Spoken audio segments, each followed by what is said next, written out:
Welcome everybody to a special event here. We have the Galaxy Indy 500. My name is Joshua Coppernell. I am joined in the booth by Mr. Andre Grandbush and Kenneth Bueno. How are you guys doing, Andre, first? I'm looking forward to this race. This is a little bit different than what we've seen with the obviously the Cup Series and the Truck Series that Galaxy has hosted. We've never really dabbled in anything open wheel, but for the off season, doing some fun races here at Indianapolis, it's going to be fun to watch. Yeah, this is definitely going to be fun to watch, Andre and Josh. I mean, obviously you said it perfectly, Andre. These guys really have never tackled really this open wheel style racing apart from maybe some official racing outside, but the Truck Series, Cup Series, all stock cars now going to the open wheel side of things, and especially the Indy 500, such a coveted place, such a coveted event. It's going to be a lot of fun. I'm very excited. I know we all are. Should be a good one. We've got drivers from the Cup Series, the Galaxy Cup Series, and the Galaxy Truck Series competing tonight. Kenneth, how much different from like the stock cars or stock trucks that these guys are used to driving is it going to be compared to these open wheel cars? Oh, you're definitely going to see this, Josh, especially you're going to see the sensitivity be risen with these Indy cars. Of course, the stock cars, they're so big, they're so heavy, they've got fenders over the wheels. You can bang a little bit. You get some damage, but probably won't be too bad. Those things can handle a lot. But these cars are very, very precision-based. You really have to be precise with every movement. You really have to be wary of what you're doing, and you really can't hit anybody because any type of contact can ruin any sort of suspension components, wing components, and can easily set you down pit road in a jiffy. So it is a big sensitivity difference between the trucks, the Cup Series cars, and the Cup Series machines versus these Indy cars. But I'm sure that with this experience that they have, even racing those stock cars, I think they may have a little bit to toggle with in these Indy cars tonight. Definitely should be a good one here. We got no fast repairs tonight, so these guys, if they tear up their cars, they're going to be done very early. They're not careful. It's 200 laps, full 500 miles. This is the Indy 500. Ready for an exciting one. We got Alonso Chicano. He's going to start on the pole, and I actually talked with him yesterday. He's had no experience in the IndyCar before. It's going to be a whole new beast for him to tackle. Pace car is in, and green flag is waving. Immediately, the third place car looked low, got the block from Alonso, then he went right back up. So trying to find an opportunity to pass pretty early on, I would say. Easy through 1 and 2 already, an easy lead by Alonso Chicano, and everybody else practically single file behind. But one thing, guys, we're going to be watching here, especially as that's really noted all the way down the back straightaways. You got to pass for the race lead. The draft is going to be so strong with these Delara IR18s. Going to be huge runs, huge pushes, drivers getting all sorts of momentum every part of those long straightaways in these corners, as now we already have a new leader out there.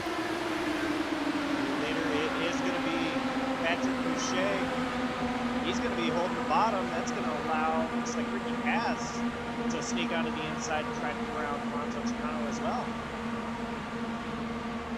Yeah, I talk a little bit about that revolving door effect we see at super speedways in the NASCAR series.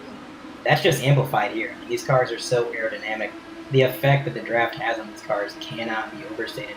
I also had a word with Alonso before the race, like you had said there, and he was telling me that the runs that these cars are getting, especially down the straightaways, are insane.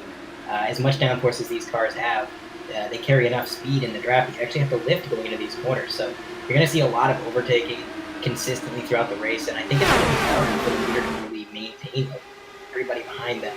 It's pretty much going to have a good 10-mile-an-hour advantage toward the end of the straightaway. Yeah, Andre, you say it perfectly. With these Indy cars, there's really no guaranteeing that you're going to stay up front if you get up there, or that you're going to maintain a decent gap between you and all the other competitors behind you, because all that draft is just going to pick up. It's going to build up like a snowball, and it's going to come rattling toward the race leader very, very quickly, especially with these long straightaways here in Indianapolis. Can't really get the draft too much near the short chutes and all the corners, but when you get down those straightaways, that's really the position to attack. That's really the place to make your moves, and we're definitely going to see the draft it plays so much in effect. We're already single file right now, but I think we're definitely going to see a lot of side-by-side action as already this first place car still had a little bit of gap. It's already gone by turn 1. Ricky Paz, he's using the draft to try to catch up to Patrick Boucher, but he's just not able to get up there. So now Patrick's able to pull away by just a couple car lengths. He's going to be trying to break the draft all the way down the bottom of Boucher. Ricky Paz, first one up top, is going to try to get a good entry in turn 3. While that was happening, I think there might have been a little bit of contact between Alonso and I believe that's Cameron Stone. They got really close towards the center of that straightaway. And I think I might have seen a little bit of fender rubbing, which didn't really know it was possible with these open wheel cars, but we saw it. You really got to minimize that contact. There's a lot of drivers, though, behind Cameron Stone that are really fighting for position. That's Wayne Grassy in the 7, Jonathan Delaney, Chad Edwards, Brett Bennett. A lot of drivers in that group specifically from pretty much 4th on back. It's a really large group of cars. Of course, you have the top 4 that are kind of breaking themselves away, but practically 5th on back. It's just kind of a hornet's nest between 2 side-by-side drivers and just a couple other drivers just trying to make moves in the top 5. But so far, it's been a challenge for the lead, and one driver already in the wall. Ricky Paz already down at pit road. Yeah, I'm not entirely sure that was intentional there, Ken. I think he might have got a little help, but he really sailed it down to the bottom and into pit road. It's going to put him at a huge disadvantage because as fast as these cars are working their way around this track, he's easily going to go lap down, even if he goes straight through the pit road back to the exit lane, and a caution is flown.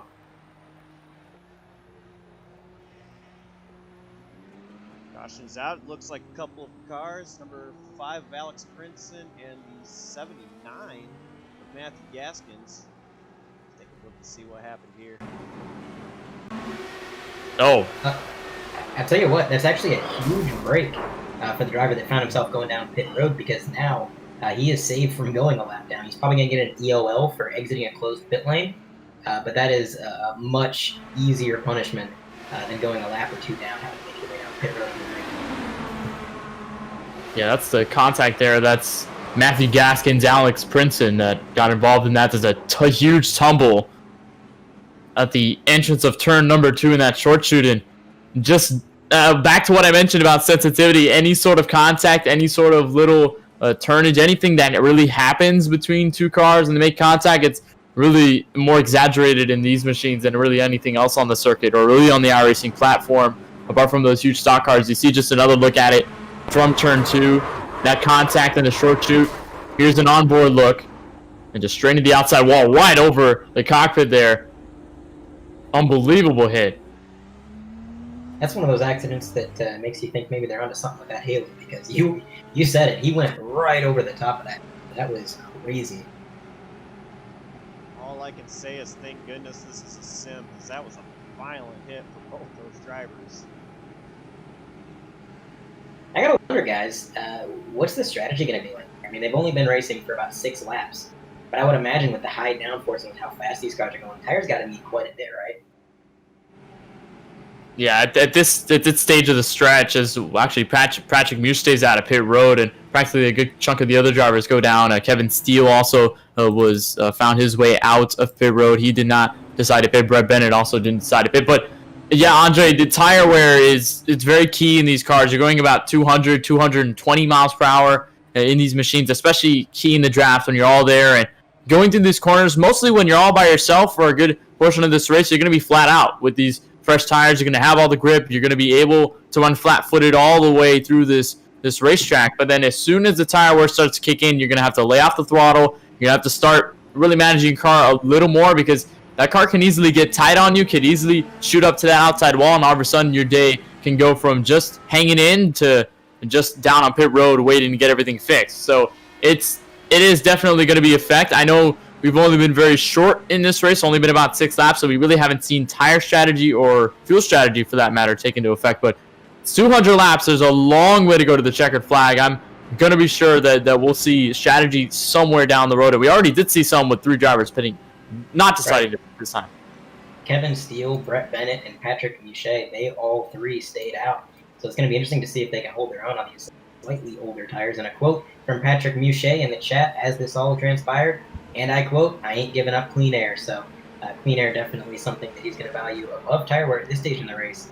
But it seems like he is in the minority, I would think, with that mindset, because just about the entire field behind these three came down pit road. They're going to have those fresh tires, and it's going to be a learning experience. I'm not sure that any of these drivers know exactly how big of an advantage these tires are going to be, because they're so used to the stock cars that, to quote Days of Thunder, the stock cars weigh twice as much, the tires are half as wide.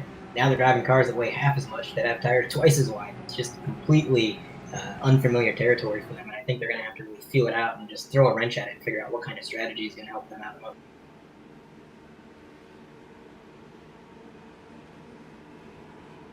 It's definitely going to be interesting to see what kind of strategy these guys do play out from here on out.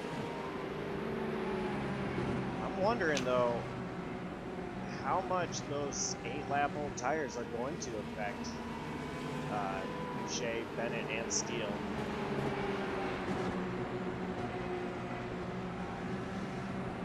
Another thing that I'm kind of thinking about, too, is on the restart, these cars have a ton of torque. I mean, the revs in the low gear with these Indy cars is insane. So these slightly older tires might be easier to spin. They might have to be a little bit more ginger on the pedal as they get green flag. Yeah, tire spin will easily be key. I'm not sure exactly which gear they're starting in when they go on these restarts, but I know obviously the revs could build up easily. Tires could just start spinning. Obviously, if you have older tires in really any car, it could just already spin around on you, especially the rear-wheel drive machines. It happens in the trucks. It happens in the Cup Series machines. I think that's something that easily translates onto the IndyCar side of things, where the drivers can at least have that understanding under their belt if they're not very experienced with these cars as well. But also, one of the interesting things, we don't have double file, so it's only single file restarts from here on out. So Patrick Musa is going to have everybody single filed out behind him, as opposed to having the rows that we saw on that initial start. Something different we don't see in the Cup Series and Truck Series. Yeah, Which actually might... Go ahead. Will be single filed for sure, which could help Patrick at least to get a further out lead, but we're about to go green, so we're going to find out here what's going to happen. Pace car makes its way into the safety of pit road. Green flag is in the air, and Patrick goes early. I think he really caught Brett Bennett sleeping. Indeed he did, but that might come back to bite him. If it's anything like the drafting effect we see at super speedways and the NASCAR vehicles, he might just be giving these guys behind him a bigger run. The more time they spend in his draft, the more top end they're going to get. So he might just get challenged pretty quick here by the end of this straightaway. And you're looking at challenges for third. It was already for second in turn one as Kevin Steele made his way under Brett Bennett, but now Alonso Chicano tries, and they make contact, and they're wrecking off of turn number 3. Huge crash involving the number 8 machine. Got more cars flipping, and contact between drivers that were third and fourth caused a second caution of the night. Absolutely violent wreck. It seemed like there was between 4 and 5 cars involved. So far, the only one I saw specifically was Alonso Chicano. We're going to have to see if we can identify the other drivers. Oh, yeah. It's a parking lot back there. So many wrecks there. Take a minute to sort out who all got wrecked.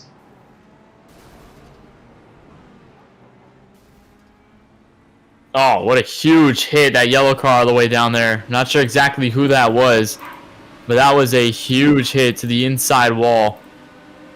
Looks like Dustin Webb, his car doesn't seem visually damaged, but there's a lot of smoke coming out of the exhaust of that thing. Possible engine damage for the driver, number 82, Dustin Webb. Going through, trying to identify some other drivers who may have been involved. It's kind of looking like Preston McRae was one of them. Cameron Stone in that 57 Coors Light machine is on pit road. Randy Drumhiller, Alex Brinson, and Brett Bennett even has a bit of a torn up rear spoiler there. So a lot of drivers involved.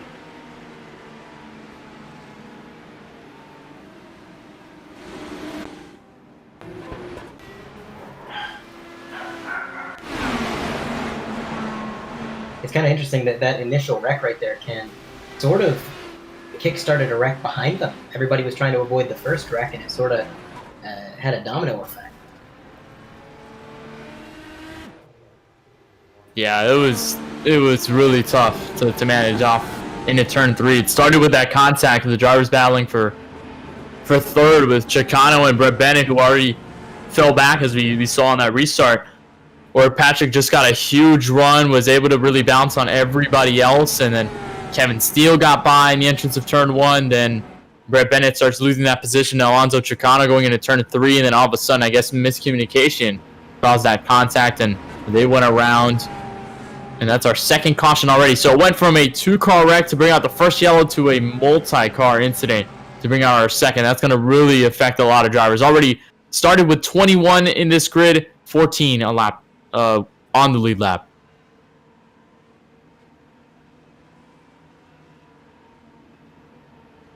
It just goes to show the closing rate with these cars. We talked about it and how much the draft affects these cars. I think that's kind of what initiated that accident. I think nobody expected Alonso to quite get that run that he got going into the corner. So when he lunged down low to try and make that pass, they weren't really making room because they didn't be there. So it's a lot different than trying to race the stock cars around this track when you can go from 4 to 5 car lengths back to right at their door within a matter of seconds.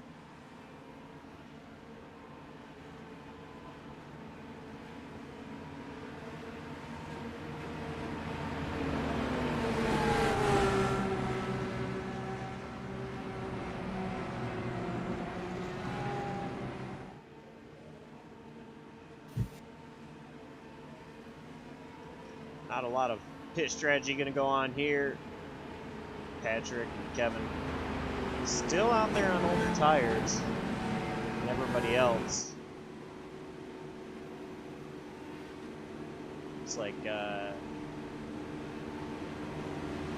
couple drivers did pit there. Come get fresher tires. Looks like Maris Hickenbottom was among those who did pit. He's making his way out of pit road right now. He was in P16 1 lap down, so I believe he was involved in at least one of those incidents, probably the second one. Looking at the car, though, it's not too damaged. I think he's going to be able to get back in this thing. Although this is IndyCar, so I don't think there's a lucky dog rule. So he's going to have to hopefully find some luck to get back on the lead lap. But right now, the car is operational, so that's a bonus. Ahead of him, looking at Preston McRae, has also made his way back out on the track, so he was certainly involved in that second accident. He was able get most of that damage repaired. The rear wing was pretty bent up when he pulled it in. Now that thing's looking pretty much pristine. They got a good replacement on there. He's going to be back in it, but again, he is also a lap down. He's the first car lap down, actually, back there in 14. Then ahead of him, it's the lead lap, Alan Hewitt, 13th there, driving the 15 machine. So Andre, I want to give you a question, since I know we have worked obviously together in the booth before, but we've never called an IndyCar race before, at least together. We've always just been called the Galaxy Cup Series, all the Cup Series races, especially from the playoffs. But going into this IndyCar Series race, the open wheel style of racing, I know it's still oval, but it's a way different machines, a way different kind of race compared to what they're usually used to. And how really is that difference leap from a, let's say, give a 267 lap event at, say, let's just say Homestead Miami Speedway, as opposed to, or maybe the full distance race here at Indy, as opposed to this Indy 500, this kind of event, as now we're going to go green here? I think it's just a lot more strenuous for the drivers in terms of focus. These cars are so twitchy, like you had mentioned. There's just so much sensitivity with the steering input, and things are happening so fast around you. We saw that with Alonso getting a run from 4 to 5 car lengths back. Things like that are happening multiple times per lap, and it's not so much that the cars themselves are difficult to drive, or that the drivers are going to have any difficulty just making laps, but the difficulty lies in the fact that they're going to have to be on the ball. They're going to have to be focusing 24/7 to make sure that they don't make any minor slip-ups or bobbles, because with these cars being open-wheeled, a little bit of contact with the ball or another car is enough to end your day, whereas with stock cars, you have that sort of forgiveness where you can get into the wall or hit another guy, like you said at the top of the broadcast there. You don't have that here, so you cannot make any mistakes. So you have to be really laser-focused, sometimes even tunnel vision, on driving these cars and what's going on. And it's definitely going to, I think, wear these drivers down by the end of the race. So on your screen right now, what you just saw was an overtake for the lead. So again, that revolving door effect in play as they are battling it out down the back straightaway, almost 3 wide behind them. Ooh, that's for fourth. There is battles all over this track right now. Patrick Boucher's looking underneath Jimmy Costarellis for the lead. He's able to take the lead back going into turn 3. Jimmy Costarellis with a great exit off turn 4. They're going to be side by side. Jimmy Costarellis having the advantage at the line. Doesn't quite look like he's going to get clear of him in the corner, but running that high line might help him out on corner exit. Seems like it did in that short shoot, then coming through turn 2 here, it's going to be a bit of a drag race as they pretty much remain nose to nose. The draft is definitely helping the top line. You can see you got about 4 cars up there working in tandem, and the leader's down there all by himself, so that's actually going to make him drop back a little bit.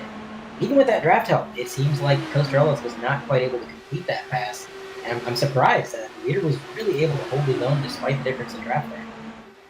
And he almost made contact there, just staying to that outside. But really, as these two battle, it's really going to help everyone else behind. Kevin Steele, Jonathan Delaney, Ryan Samuelson, all 3, maybe even 4 if you count Chad Edwards also in this group, can pounce on these 2 that are making that move side by side. Now Costarellis decides to single file out, but he might make a move to the inside. Almost a move there by Patrick to stay all the way to that white line to try and break the draft, make sure he's defending the bottom. So Costarellis trying once more on the outside, still doesn't have the run. But also one thing to note about these cars, much like you can do it almost any other circuit, especially even with the Cup Series cars on tracks where they usually have that high downforce package, you can really pinch somebody all the way to the bottom of the track, and it can really halt their run as now Kevin Steele tries to look for second on top of Jimmy Costarellis, who's now forced to the bottom. Kevin Steele's actually going to clear Jimmy Costarellis. He's going to be side by side with Patrick Boucher for the lead. And nobody's making it easy on Patrick Boucher. He's held the lead for a good number of laps here, but it has definitely not been easy sailing for him. He's been battling it out pretty much the entirety of this green flag stint that we've had. Cars trying to get to his outside, trying to look low that corner. He dipped his left side tires right down against the apron, and that's probably the fastest way to navigate those corners. But I would say also, Josh, it's the riskiest, because if you clip that grass, that's pretty much game over, I would think. Your tires are going to start slipping. You might move up the track a little bit, and if you slide up the track and you're side by side like Boucher has been for the last 5 or 6 laps, that kind of spells disaster. So really kind of riding that fine line between speed and danger. Patrick Boucher still trying to defend the lead. And now it was Kevin Steele, and now it's Jimmy Costarellis again. As down the front straightaway, you talked about the riskiness. Well, he made that risky move in the middle 3 wide with Kevin Steele all the way to the top and Patrick all the way down to the bottom. He was able to shoot to second, but was not able to clear again for the lead. And once more, just defending that bottom, that's just key. And now, well, really, it's not going to be key anymore for him as Costarellis digged his way to the inside. They're 3 wide for the race lead. Costarellis now shoots out front. That was a power move by Costarellis, and Kevin Steele was thinking about going 3 wide there through the corner, but he thought better of that. He went ahead and I think made the smart call to kind of lay back for a second, let these guys sort it out ahead of him. Speaking of sorting it out, here comes Patrick Boucher back on the high side, trying to get around the leader. And I gotta say, I am thoroughly surprised that the high side has the speed that it has. You'd think with this track being as flat as it is, and how much downforce these cars have, being up top would kind of be an inherent disadvantage, but it seems like everybody who's been up there and challenging for the lead has really made it work. Yeah, another thing that's kind of surprising me is because this track doesn't have a lot of banking, it's 9 degrees of banking in the corners, that the high side really is able to work as well as it has. Patrick still winning the outside of Jimmy Costarellis. He's been trying over and over again now. He's on. They're trading places now because Costarellis was just doing the same thing to Patrick as he was holding the lead now to the bottom, and now Patrick's in the same situation. He might try a crossover this time. He's going to reach all the way down almost to the pit lane entrance, and he's going to find his way to the bottom. So we're challenging again for the race lead. And Muse looking up front into turn 1. Boucher was playing chicken with the pit road wall right there. He definitely wanted to get back to the bottom, and he put his car in a place where I don't think the competition expected him to be. I mean, he was way down there, like you said, right next to the pit road wall, and a very risky line. One miscalculation could have been the end of the race, but it worked out in the end because he was able to bottom where he seems to prefer to be, and now back to the lead as the cars behind are going to be left to try and make that move again. As now Jimmy Costarello is down to the bottom, pulling the same move almost identically as the leader of the last lap. Now he's going to get to the bottom. He's going to have the advantage going into 1 and 2. Costarello's back to P1. These guys just keep swapping positions back and forth, and whoever's sitting in third really isn't able to do much with it. Kevin Steele currently there. He's just kind of riding, watching these guys side by side, hoping to be able to get through. I mean, if you're in a situation like where Kevin Steele's right now in third place, you're just hanging in there watching these two kind of go toe-to-toe, just battling side by side for practically most of these laps, especially the final of these last couple of laps. Kevin, you really can't do much. You're just trying to hang in, stay with the draft, and maybe you can think about taking it 3 wide, but at the same time, you don't really want to risk any contact, don't really want to risk anything too much, especially early in this race. So you just kind of hang in there. You're kind of indecisive, just staying where you are in the draft. Well, now he has a fight to pick with Dalton Mobley, I believe, in the number 77, who's found his way to the inside, maybe even Jonathan Delaney. So they've caught up to him as well. So Kevin Steele will just have a fight to pick on his hands. That's allowed the top two to kind of break away just a little bit. And it's still just trading places between Patrick and Costarello. Speaking of Dalton Mobley, I had mentioned earlier the line that these guys are running right down against the grass, just how risky that is, how it can cause you to slide up the track if you clip the apron or clip the grass. And Dalton Mobley has done that twice in the last lap as he has charged towards the front. And both times he was able to slide up the track a little bit, has that little bit of rear end wiggle there as he moved up the track, but there was nobody there, so he was able to kind of catch the car and continue on. If there was somebody there, that would have been disastrous. So Dalton Mobley really pushing that car to its limits down low against that apron, and it's worked out. He's up into P3, the leaders are side by side in front of him, and as long as they stay side by side, he's kind of got a choose your lane situation. He's got draft up top or down low. He can pretty much go with whoever he wants. And that kind of gives him an advantage. You know, when you have the choice of what lane you want to run or where you're comfortable versus the guys that are up front battling, the leader's stuck on the bottom, second place is stuck up top. They don't really have that choice. So Dalton Mobley probably going to use that to his advantage. These guys just keep swapping. Who's going to be up top? Who's going to be on the bottom? Just staying side by side. And when they get clear and single file, they just get back to being double file with another lane swap. You gotta wonder at some point when the tires will, and these guys will eventually let up on these battles. It is very aggressive up front, and you know, thinking of a 200 lap race, 500 miles around this track, it's, you know, at some point you gotta let up. At some point you gotta be kind of getting into a rhythm and being not as focused as you would be, just kind of hanging in, just letting the car handle its business. And now we've got a yellow on the racetrack. Our third yellow, not sure who that might have been around that caused it. Cody Bird. Cody Bird is Cody on Bird. his lid. Oh. Oh, man. Wow, a solo accident there. Looks like he just got tight up into that outside wall. And I mentioned earlier, I said with the open wheels on these vehicles, if you clip the wall, sometimes it just wants to kind of grab and flip you. And it seems like that's exactly what happened to Cody Bird. So potentially race-ending damage to the 64 machine. Yeah, Bird just went over the radio and just said, quote, "I'm dead," as he hit the outside wall and went flipping. Birdman went flying on that crash right there, pun intended. Not how he wanted to end his race, for sure. Only 28 laps in. The field is thinned out pretty quickly. Ken was talking earlier how we're only on lap 27 of a 200 lap event, and obviously we had a 2-car incident followed by an incident that wiped out nearly half the field. Now another single car incident thinning the field out even more, and I gotta wonder, is that going to affect how these guys race, how they drive? Because less cars means less chances for cautions, and with less chances for cautions, you know you're going to have that long green flag stint, and at that point, preservation becomes a little bit more important, I think.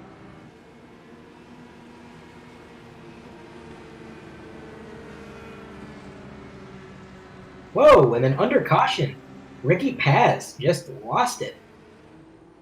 he spun around on his own. I think he got on the brakes a little bit too hard. He didn't expect the field to be woed up in the corner there.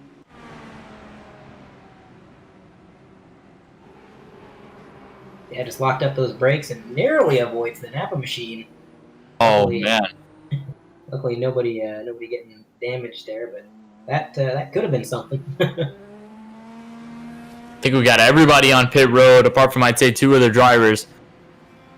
So Costarellos will lead the field in. It seems as though he had the lead at the time of the yellow, so Patrick, everybody else behind them on the lead lap will also take their moment to get their service, get their tires, and of course Ricky Paz, who also, just when spinning, could also get some free tires along the way. Good thing about the sim in iRacing is that you don't have to pay for any of the rubber you get, so at least that's a good thing that these drivers do have to their disposal. They don't got to pay thousands of dollars to have any sort of tires on there. They can get as many tires as they want without having to pay a single cent. So see Costarellos out first off of pit road. I think it's practically unchanged for most of this top 5.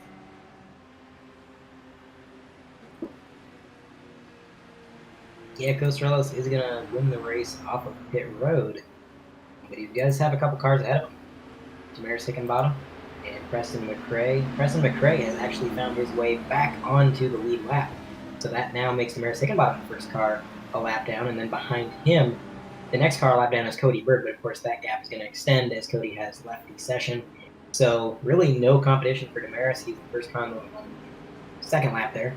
So he's going to be able to hopefully find it as long as he keeps his car clean and makes some consistent laps here. And once that happens, we're going to have pretty much all of the remaining contenders on the lead lap. Right now we're sitting at 11 lead lap cars. Preston McRae taking the tail of them. And again, I think with this field being thinned out, we're going to see some more long green flag runs, and we're maybe going to see the drivers start to worry a little bit more about preserving their equipment because they're not really going to be able to rely on having a yellow flag every time like we have.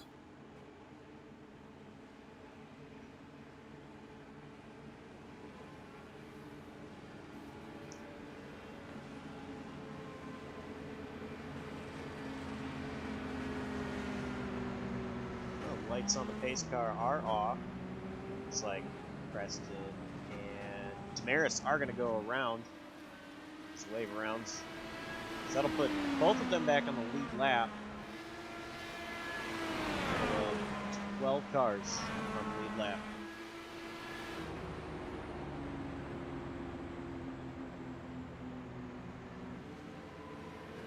And the next car behind Cody Bird is 14 laps down. That's Dustin Webb. I believe his day is done. I don't think he's going to be coming back out on the track anytime soon. So with this field that we got right now, what you see is what you get. These are going to be contenders remaining in the event. And again, I think just keeping it clean has been the key for these guys. I think we kind of expected going in that we might see some incidents. We might see some things that happen as a result of just inexperience in open wheel cars.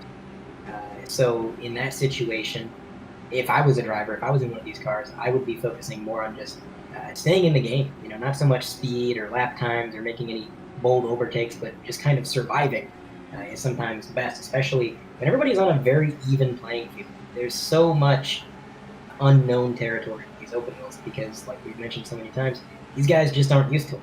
So in that situation, going for speed and trying to be the fastest driver out there, sure, it might get you up front, but it might also injure you. So the guys that are left in this race have kind of played their cards right, I would say. And now they're kind of left with a smaller field, and they can kind of battle it out amongst themselves towards the end of the race.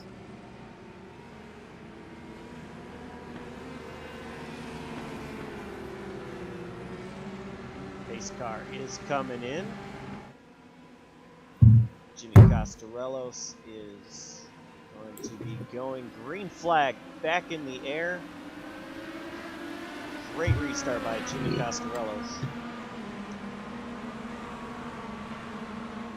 An easy jump by the number 25, but we'll just see how long it takes before he'll get squabbled by everybody else, and Patrick Muse especially. If he's got run to the draft, maybe he can shoot up to the outside. Might have a similar battle that we're seeing, but it is going to be wildly different as Dalton Mobley forces the issue down to the bottom. He's going to try to fight for second, but meanwhile, I think Patrick had it clear off of the back straightaway into turn 3. He's going to cut down in front of him and secure the lead, but I don't think it's going to last long because here comes Costarellos right back on the rear bumper. He's going to dive it down towards that inside wall, get to the bottom, but the draft help is up top. You got Dalton Mobley in that 77 machine now pushing the leader as he's heading into turn 1 and 2, side by side. Advantage goes to the bottom. He's going to get clear again just momentarily, but coming through this straightaway, that gap is probably going to close once again.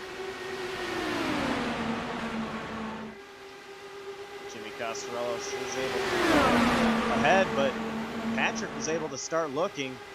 Jimmy Costarellos blocked it. Now here comes Dalton Mobley on the outside. And Mobley's been very aggressive on that last run. You saw him get under Kevin Steele, look for third, then already pounced for second. Tried to make that move for the race leader, just not what's viable. Here we are, 3 wide down the yard of bricks as Patrick Mouchet makes his way to the outside, and he's still going to try to fight for this lead with Costarellos. It's been these two battling all night long so far. Mobley is now going to try to make it a 3-wide battle.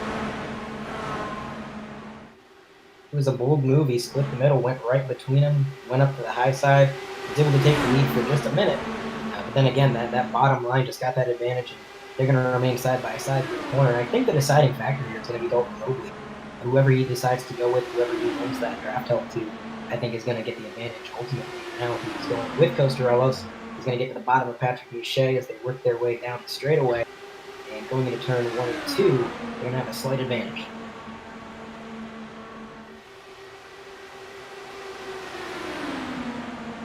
Side by side for the guy battling for second.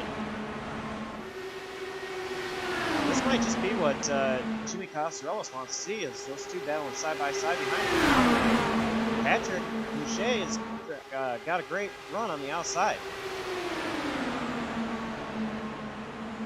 It's kind of funny. I've noticed you would think the leader would want to see first and second battling it out, but with these Indy cars, how much the aero affects them, it's almost like they can battle it out and get side by side, really race harder on one another, and still not lose a bunch of time like you see in a stock car. So definitely some wild racing, because now they're 2 by 2, 2 rows deep. The challenger approaches. That's Kevin Steele back in the mix. He's going to get around for third on the high side. Not quite going to be able to keep it. They're going to stay 2 by 2 down the backstretch. Yeah, now that's going to allow even more drivers to find their way into this battle. Jonathan Delaney, Chad Edwards, Wayne Grassi, almost, as they're going to try to find their way in. Kevin Steele looks for third, though, so it's back to seeing him in the third position in that podium spot after losing it to Dalton Mobley. So he's back to the outside. They are still side by side for the race lead, but Mobley's going to try to make it 2 by 2. It's just at this point, there's not really much to do, guys, because you're just right behind in the draft. You have to lay off, or else there's really nowhere to go, and you can easily get into the back of the driver in front of you and cause a huge incident. So most of these drivers are just trying to stay put, at least for the moment. But with these machines, it is very, very hard to do so. You know who's been up here pretty much all 36 laps, really hasn't made a move? John Delaney. And I think he's just watching these guys. Leader Jimmy Costarellos gets turned. Oh! And I think that was Bryce Hoffman that barely squeezed between him and the outside wall. It might have been Bryce Hoffman. We're going to have to take a look at the replay. But man, what a turn of events for the leader. He went to throw the block down low, and Patrick Mouchet did not lift. He continued with his move. A little bit of contact was made, and then around the leader went, just spinning towards the bottom, and now a ton of rear end damage for that machine. Oh, what a tough break for that 25, and just the block that Patrick says was too late in the race chat.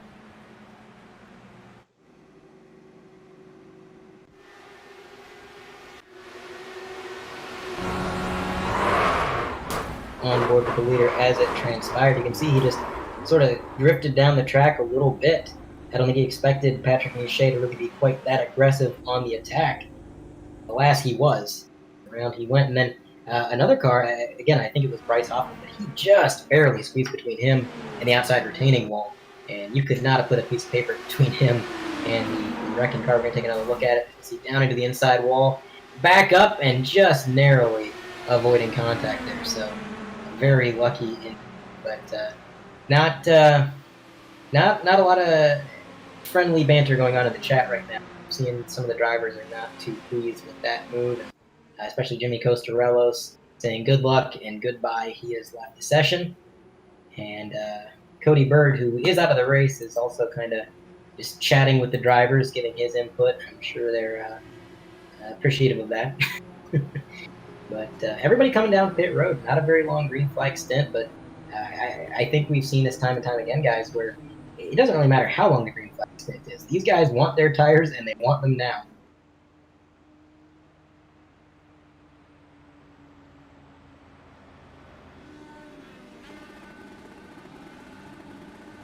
I think this caution really kind of helps Damaris, Hickenbottom, and Preston McRae out a little bit there because they were laps down. They were 1 lap down. They took the wave around on the last caution, and we're out on a little bit of older tires. They are able to pit, and actually Damaris Hickenbottom stayed out, so he scored as the race leader right now. Preston ended up pitting that time by. Now remember, we saw the leader stay out earlier in the race. Everybody else was on 8-lap fresher tires. The leaders were at the disadvantage, and they still kept the lead. They held their own on those tires. So now, potentially a similar play from Damaris Hickenbottom. I think he's going to have a chance to hold this lead. I mean, like I said, they weren't green for very long. These tires probably aren't too worse for wear. Yeah, I'm sure there's a bit of a disadvantage there, but definitely nothing I think that's going to be race-ending for him. So we're going to have to see how well he can hold that lead. And 10 cars left on the lead lap. And again, I got to wonder how aggressive they're going to get, because as these cautions roll out, as this continues to happen time and time again, I got to wonder if maybe they're starting to get a little bit more cautious. They know that these minor mistakes can be enough to end their day. So I'm going to be curious to see how their strategies change. Yeah, strategy is going to be taking a huge effect in this race at some point. I know that these yellows have kind of spliced them in the middle, so it's really just been just follow the leader, just kind of going down pit road whenever the leader does, just all making the same decisions, following everyone, just making sure everyone's on the same page. But if we end up getting a long green flag run, which I think in the attrition in this race, it probably will happen at some point, but we'll definitely see drivers go into the green flag stints and have different laps to choose from. Maybe the leader will decide to stay out a little longer. We'll see the undercut strategy, the overcut strategies. And remember, these drivers, just because they're in the Indy cars, just because they're not in the environment that they're used to, doesn't mean that racing mentality is gone. That doesn't mean the racing and strategist mindset is not there either. They still have people in their ears. They still have decisions made by even themselves to go down pit road and make the strategic moves to try and give them the best shot to go up front. Because nothing is guaranteed. All you just got to do is give yourself a shot at the win, and that could be enough to even get you the checkered flag at the end of 200 laps. Indeed, it could. Going back to Damaris Hickenbottom, he actually did make his way down pit road. Apparently, he just wanted to lead a lap, and he made his way back down the pit lane so he's making his car serviced. And he will be restarting somewhere further down the grid. And that's going to give the lead to Dalton Mobley. So he's going to be starting P1 as they make their way into 3 and 4. The lights are off on the pace car, and we're ready for some more action here at Indy.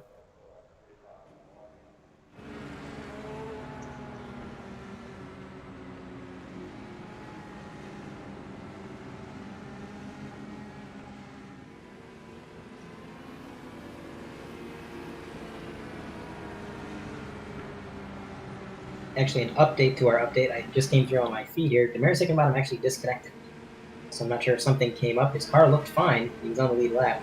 So it might have came up in real life or something like that. But unfortunate to see that happen. He was making a really good comeback. But pace car is in, and the green flag is getting ready to wave. Dalton Mobley does get down on the gas pedal. Green flag in the air. He's got a great restart now, but here comes Kevin Steele and Chad Edwards. Yeah, Chad's been slowly working his way up the grid all night long. He was back there at about 11th and 10th earlier on. Now finally working his way into the podium. Now Kevin Steele getting that run. He's in a slingshot right to the outside with the help of Chad Edwards. And he is going to get door-to-door into 3 and 4. Advantage goes to the bottom, though, as that 77 machine Dalton Mobley is going to fight back. Weaving just a little bit.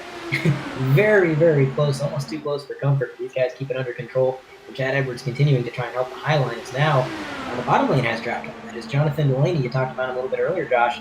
He's been running up front, hasn't quite made any moves for the lead. Well, now here he is, just outside of the podium looking in.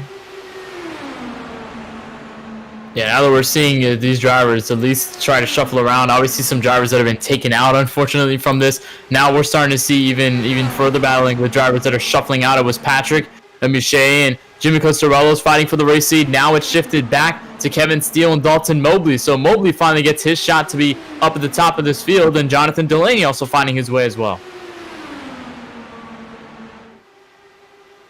Does Delaney make it 3 wide, though? That's the question. He's got the run. He's going to go up top with Kevin Steele and then back down to the bottom, so he can't quite make up his mind. Still side by side by Kevin Steele and Dalton Mobley, though. Nobody's really able to get clear of the other, whereas with Jimmy Costarellos and Patrick they were able to clear, but it's like Delaney's going to be pushing Steele a little bit there. Steele has the advantage through 3, but I'm sure he's able to keep that advantage. Here comes Mobley off turn 4. Never mind, Steele with the advantage on the outside. I think he's going to be clear of Mobley. He is going to be clear. I think that's about the first time we've seen a pass on the outside for the lead. Question is, how long can he hold it? Because now here comes Mobley. Whoa, contact! Wiggling down the backstretch, Mobley got into the rear end of Kevin Steele, and that kind of unsettled the front end of his car, dove him down towards the apron. He had to make a quick reflex maneuver, get back up onto the racing surface before he reached the grass that's there on the backstretch. So that kind of separated them a little bit, gave Kevin Steele a little bit of time to breathe. But that time has already expired, as now the 77 machine getting that huge run down the front straight. And again, a little bit of weaving there. These guys are getting so close to one another. Is anybody going to tell these guys they are not in a stock car and the side drafting maybe isn't really worth it, these things? It's like at this point with these cars, it's like you're in the stock car. It's just that everything's just sped up by double. Like you're just doubling the speed of every decision, every little movement, everything that's going on around the track. Because at a place like Daytona and the super speedways, you're obviously making blistering fast decisions. You're still making very quick decisions on the fly. You're really trying to handle things as they go, and things do happen pretty fast at that track. But when you're going at Indianapolis at about 220 miles per hour or 225 miles per hour even with the draft, it's just like you turn up the speed on it. You just start making it quicker, and every decision you make has to be faster. Every little twitch, every little movement, every reaction has to be faster. And you just saw there with Kevin Steele as he was trying to block Dalton Mobley down off of turn 2 just a couple of laps back. That's really the same situation that happened with Patrick and Jimmy Costarellos a little bit earlier that caused Costarellos to go spinning into the inside wall of turn 4. That's exactly what the situation was. It was just the reaction that was just a little bit too late that caused that incident. And again, it could have happened, but right now you're still looking side by side for the lead between Mobley and Steele. It looks like Delaney might try to join the party. Wayne Grassy, we haven't seen all night, try to spoil the party. He just really got a burst of speed going in there. He's now backed off a little bit. He's still hanging there. Really sticking to the outside with Kevin Steele. Trying to get him back up to the lead. I find it kind of funny. Wayne Grassy is running this race pretty much how he runs every single Cup Series race. Wayne has always been a driver that I've thought was very talented and very fast, but it seems like his motive in a race is to kind of hang back, let everybody settle things out amongst themselves, and then when they make mistakes, when something happens, he's going to be right behind him in the catbird seat to try and capitalize on that. And it's worked out for him a lot in the Cup Series. I think he's run the Truck Series a little bit. He's run the same way there. And now in this IndyCar race, he's pretty much doing the same thing, and in doing so, he's found his way into the top 5, whereas he was a lot further back in the grid. So definitely a bit of a long con from Wayne Grassy, starting towards the back, slowly just lurking and waiting for everybody to make mistakes. But it's a new leader for the first time this race. Jonathan Delaney is going to try and lead a lap. No!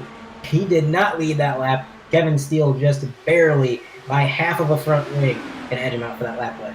Oh, we'll see if we get to this time around if Delaney can try to find that run on Kevin Steele. But for now, at least Kevin Steele took that lap away from Delaney. He's going to take the lead away as well. And we got a crash down to the back straightaway. Huge hit to the inside barrier. I believe that was Ryan Samuelson in the 16 who went straight into the barrier. I don't think we're going to have a yellow here. The crash was below the apron, so the racing surface is still clean. iRacing has not determined that to be yellow, so we're still into green. Here's a replay. I guess he might have gotten loose off turn 2. I don't believe there was contact there with the driver behind, and then could not really save it from there. I think there was a little bit of contact, but I'm not sure it really mattered. He was pretty sideways. And one thing about the aerodynamics with these cars is, and you see it a little bit with a stock car, but nowhere near to the extent. These cars and the huge spoilers that they have on the rear and the wings that they have on the front, I guess there wasn't any contact. That was very close, but yeah, you're right, Ken. When these cars get sideways, all of that downforce that's keeping them planted to the track is completely gone because it's just passing right over the spoiler. The spoiler's not facing the direction that it needs to grip that car down to the earth, and when that happens, you're pretty much on ice. There is going to be no recovery. Now, if you can get that thing pointed straight again, and you can get the air flowing over that rear spoiler, it might catch itself, but actually getting it to straighten out is nearly impossible when you get that sideways in this thing. So, unfortunate for Samuelson. I know we were talking a little bit about Ryan before the broadcast there, Josh. You said that he was doing really well, and you kind of expected him to be towards the front tonight. He was on his way there when that happened, so definitely showed a lot of promise, but unfortunately ended probably not the way he wanted it to a little early on in this race. Yeah, a little bit of a biased opinion there. Ryan's one of my guys. I wanted to see him do good, so it's unfortunate that he's out, but he had a great run. He was doing pretty good, but Kevin Steele, though, up to the lead with now Jonathan Delaney looking from the inside to take that lead back. He stopped. Oh, loose. John is loose. Contact. Oh, man, that was close. They're still keeping it straight, though. Delaney's now just holding onto his machine. He sees even further loose off turn number 4. He's going to lose that spot to Dalton Mobley, but, oh, man, that could have been even bigger between the leaders. And that would have been the second time, guys, we see an incident between the top two fighting for the lead. I'm not sure Delaney's car is really 100% perfect right now. It's kind of falling back through the riches. I think what we're seeing here, guys, is the effect of the tire wear. This is one of the longer green flag runs we've had, and also the weather is changing. It seems like some of the overcast we had earlier on is gone. Seeing a little bit more blue skies. So the track's getting hotter, the tires are wearing, and for the first time all race long, I think these guys are having to fight a loose car. And unlike NASCAR, where you fight a loose car with throttle control, in IndyCar, you fight the loose car with steering input. You have to be really smooth, precise, absolutely no jerky movements at all. Otherwise, you're going to be finding yourself facing the wrong way really quickly. And so it's a bit of a learning curve. I think that might be what got Samuelson when he spun around, and that's exactly what Jonathan Delaney is facing. My question is, when that contact was made, when Kevin Steele got into the rear end of Delaney, did that give him any body damage? Looking at the front of his car, and it looks like that front wing might be bent just a little bit. I'm not sure if it's going to be enough to actually affect the handling. So far, it doesn't seem like it, because he's managed to maintain it. With these cars, man, you said it at the top of the broadcast, it does not take much damage to affect these cars in a big way. So you're going to have to be careful with any more mistakes like that. But also, you bring up a point too, Andre, about the input that you have to put in these cars, and you said that when a Cup car gets loose, it's more easier to kind of catch it with throttle control, and obviously you put steering input to make sure it doesn't go completely around. But in a stock car, it's a lot easier to catch than these Indy cars. You have to be blistering fast on the reaction, noticing that the car is loose. This car can snap on you in an instant, and you probably won't even know that it's snapping on you at that moment. And all of a sudden, you're around on the racetrack, and then something happens. You try to save it, you overcorrect, and that's really one of the biggest things about these Indy cars is, especially at a speed like this, at the pace you're going at this track, any small little movement, any small little over input, and the car starts to snap, it is very, very difficult to keep it straight and to really revert it back to the straight position where obviously you're just catching the car, and it's really hard, and the car can really snap loose on you, especially if you put a lot of input. If you're putting a lot of kind of harsher, more jagged inputs like you said, it's easy to really just turn this car around. All of a sudden, you're into the outside wall, or maybe you're into another car. That could be another issue. So that's another thing that really just changes completely when you go into these Indy cars. It's the inputs, the speed, obviously the whole dynamic of these Indy cars that changes. And right now, we are seeing the battle for the lead change over and over and over again. Each lap, each time around we get to the yard of bricks as Mobley tries to look to the inside of Kevin Steele.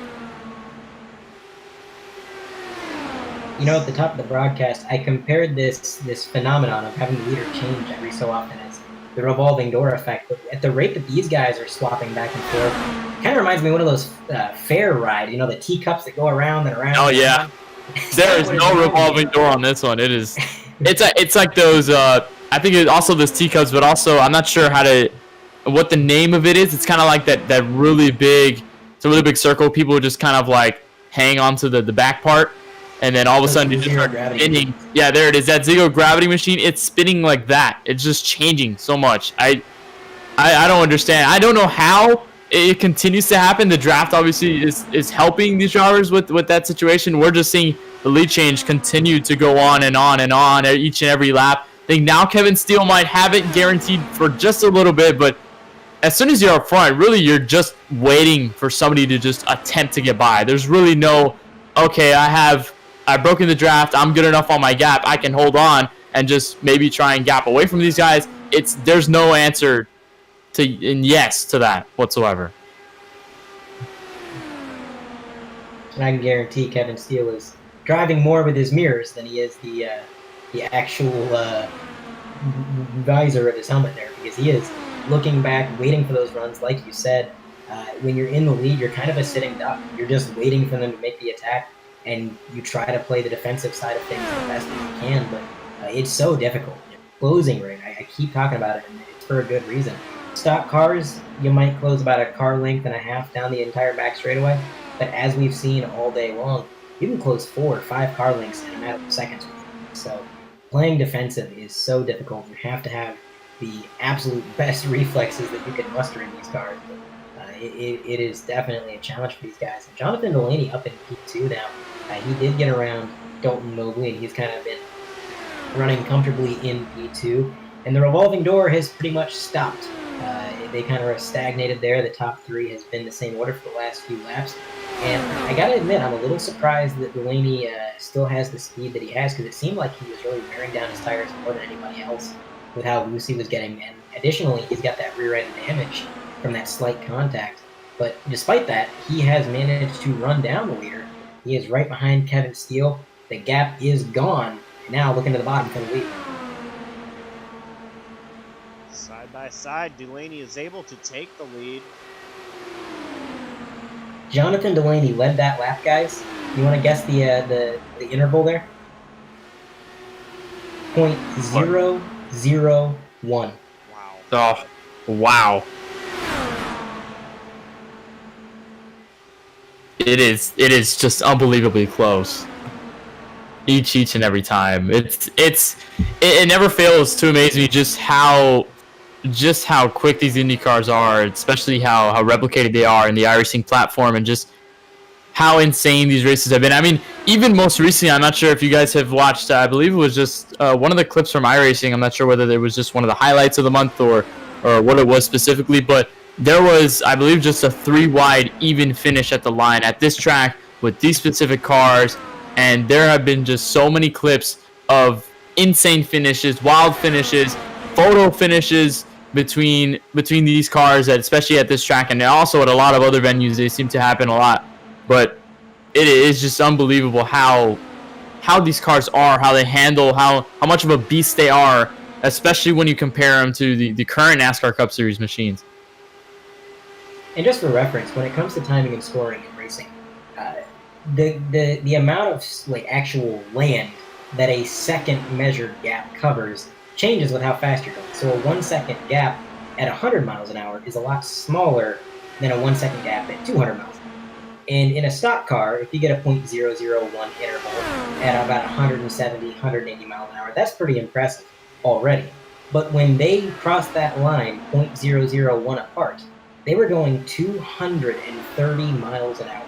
So the the fact that they were able to achieve such a close gap right there is kind of astounding to me. And I think it's going to be kind of foreshadowing of the end of this race. I think, especially with how much this field has been whittled down by all of the accidents we've seen, I don't think we're going to see too many more yellows, and I think we're going to see this top three really stick together for the remainder of this race. And when we get to the end, I'm excited to see how that plays out. And there is money on the line for the top three finishers.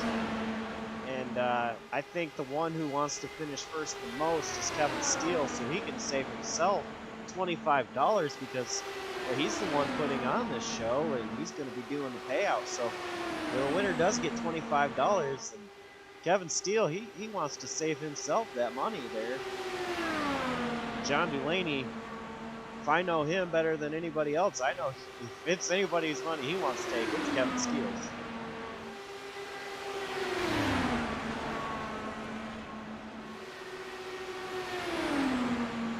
Looked like Delaney might have got either a little bit loose or perhaps a bit tight out of that corner, but he did lose about 2 car lengths as they rounded the exit. So possibly intentionally laying back a little bit, trying to set up the run in the draft, because as these tires get worn and you have a little bit less control over the car, you maybe want to build up bigger runs and plan further ahead. So maybe what he's doing there. And Dalton Mobley, kind of surprised by him. I think he's more than capable of trying to get up there and dice it up for the lead. I think he's definitely got the speed to at least get up into second. But despite that, he's just kind of been running around in third, and I think that's probably the ideal move. I mentioned earlier that the amount of focus you have to have and how much thought goes into these kinds of races where everything's happening so quick. Sometimes a little bit of time to breathe, a little bit of time just to turn laps and kind of turn your brain off for a minute is definitely helpful, especially in the long run, because you save yourself some physical fatigue and some mental fatigue. And in the long run, I think just hanging back like Mobley has been doing might help him out. I mean, when you got Delaney up here constantly making charges for the lead, and you got Kevin Steele having to defend, they're wearing themselves out, whether they know it or not. So possibly a late game advantage could go to Mobley if he keeps this up.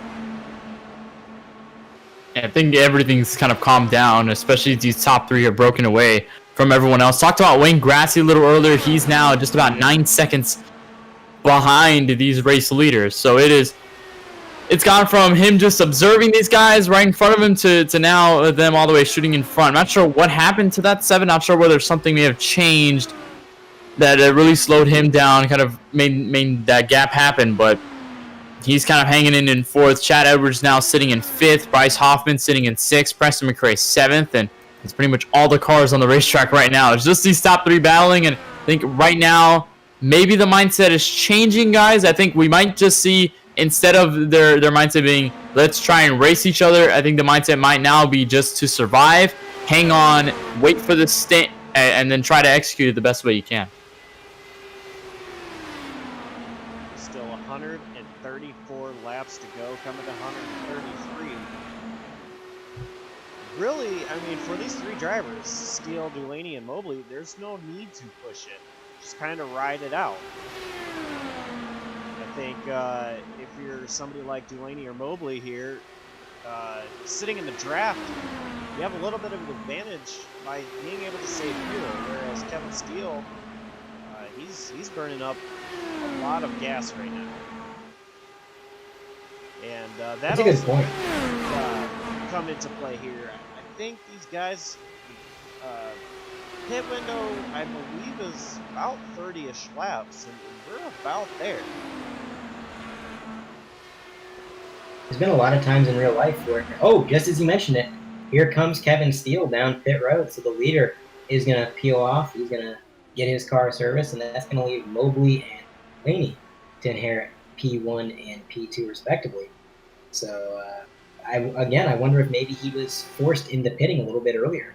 I can't imagine undercutting is going to do a whole lot for him strategy-wise, because I don't think their lap times were really dissipating much with the tire wear. But like you mentioned, the leader is burning so much more fuel than everybody else. They don't have the draft to help them reduce the fuel consumption. So he might have been forced into pitting a little bit earlier than anybody else, which could be a bit of a disadvantage, which is another reason, like we said all night long, the leader's kind of a sitting duck. And honestly, I think Ken had it right when he said P2 and P3 is probably the place to be.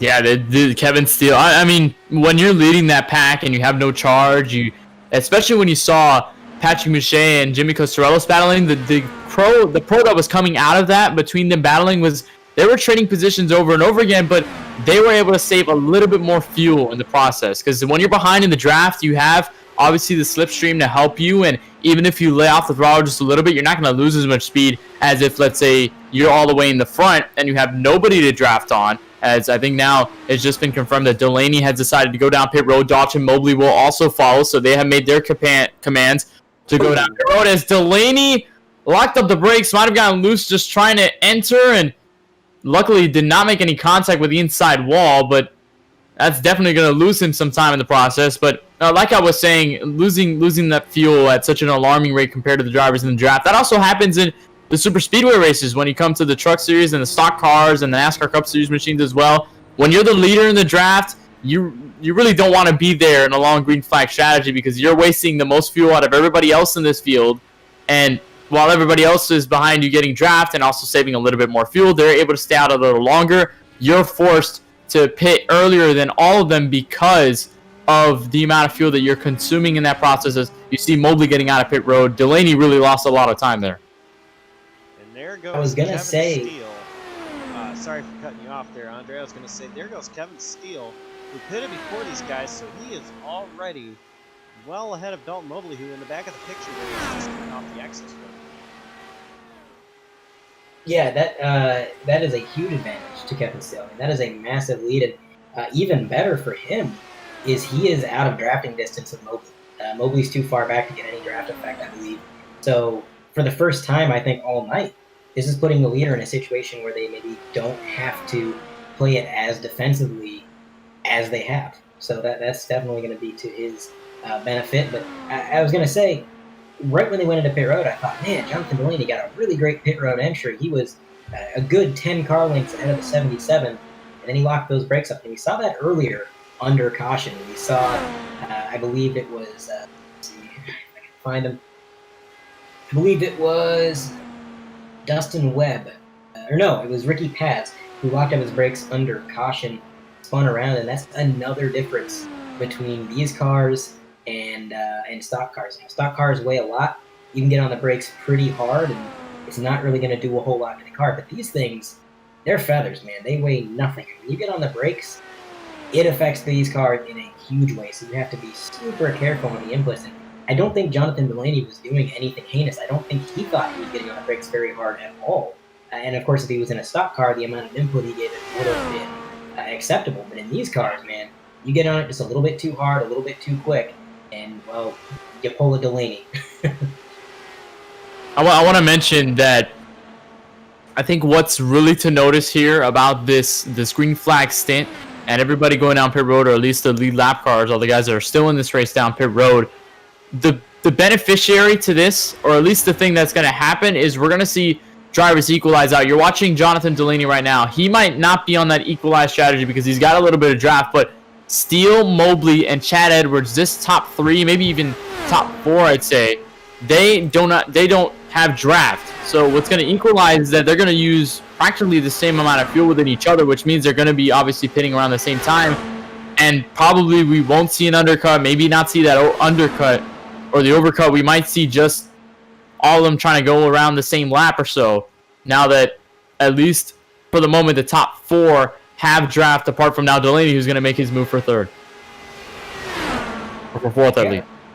I gotta wonder if Delaney and Mobley work, would it be possible for them to use that draft and maybe catch up to the leader? Because last time by the line, it was a 4-second gap to the front there. So if these guys can get together, and actually it's Chad Edwards and John Delaney, I'm sorry. If those two could work together, I mean, that's a big gap to close, 17 seconds. But if the leader's on his own and he's going 5-6 miles an hour slower on the straightaways, who knows? So I'm not sure I would battle it out. If I was in their position, I might just try to stay in line and work together. But it's kind of hard to do in these cars because you can't really bump draft. These cars are not designed to make any contact at all. So you have to rely purely on the additional speed you get from drafting. And you're not really able to transfer that to the car in front of you very well because you can't really bump it. So curious to see what they can do together. Last time around, the gap really remains identical. They didn't close in much at all, so we're going to have to keep an eye on that. But right now, dominating the lead for Kevin Steele. I mean, one thing to really look at is that should these drivers obviously keep it clean in this group, you're watching obviously between Chad Edwards, Jonathan Delaney, and Wayne Grassi. This is for third, fourth, and fifth. Should they keep it clean, they're probably not expecting any more yellows to happen throughout, because we saw obviously a larger field. Well, obviously we saw a lot more wrecks. We saw those yellows with a lot more drivers in populated areas around this track altogether in the draft. Now that that's pretty much dwindled to just about 7 cars, maybe 6 cars on the racetrack, they're probably not expecting a yellow to come out anytime soon, unless obviously something big happens between these 3 up here racing, or if anything happens for the lead. But as they're trying to do this, if they're not expecting a yellow down the road, I think the best thing for these drivers here is close that gap the best we can, wait until that next green flag stint, and then execute that the right way and close that distance. That seems to be the biggest goal, especially for drivers like Delaney, who are challenging for the lead. Maybe Dalton Mobley also battling for the lead. They have that opportunity to close that distance down and be able to chase down Kevin Steele in the process, instead of just waiting for a yellow, waiting for the field to rack up by themselves. It really seems here as we see Chad Edwards get around Jonathan Delaney there. Chad kind of wants to lead that lane, and John seems like he wants to lead it as well. As there's fact being side by side as John gets to the inside of Chad Edwards there. So I'm not sure these guys are going to work together too well. They're probably not listening to us, rather focus on the race here. They are losing time to our leader, Kevin Steele.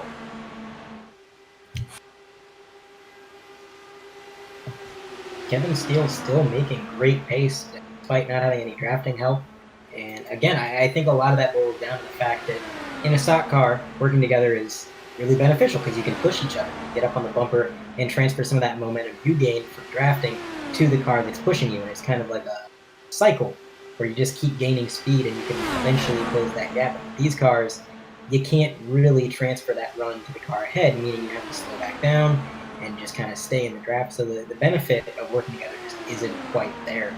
And I've been looking at these intervals. Last time around, Jonathan Delaney and Chad Edwards back in third and fourth were 18.1 seconds back. So they've actually lost a second to the leader, like you mentioned. Dalton Mobley also losing a second. He was 4 seconds back, now 5 seconds. So it seems like Kevin Steele is the fastest car on the track, despite being all alone, just kind of hitting his marks, doing what he needs to do. And the question is going to be, is fuel mileage going to come into play? Because like you said, they don't go very far in these fuel tanks. They're only going about 30 laps. They got a lot of racing in it. We're on lap 80 out of 200. And the cars that are drafting together, while they might not be closing the gap because they are saving a lot of fuel, which could maybe benefit them later on. Just going to have to see as Kevin Steele continues to lead, and behind them, the closest battle on the track is for second. That's John Delaney, Chad Edwards, Wayne Grassi, all within a second of each other. I think Chad Edwards may have touched the apron a little bit there. He was looking to get around John Delaney, and he had to back out of it.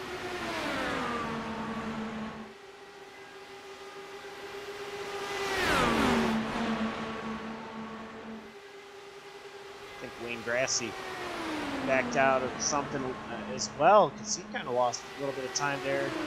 I'm not sure if he might have saw something that, like Edwards getting sideways more than what I did up here. But he lost a lot of time.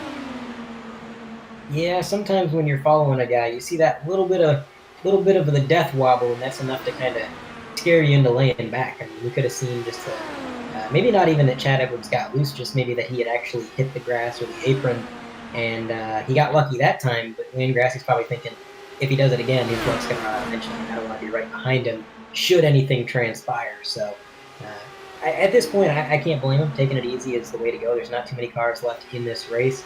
There's a huge gap to the leader. Nobody's going to run him down on their own. So at this point, they're just going to have to wait for a caution or potentially use some strategy to catch back up. But they're definitely not going to do it under their own power, under green. So just make laps, stay comfortable, and just ride it out until you see an opportunity.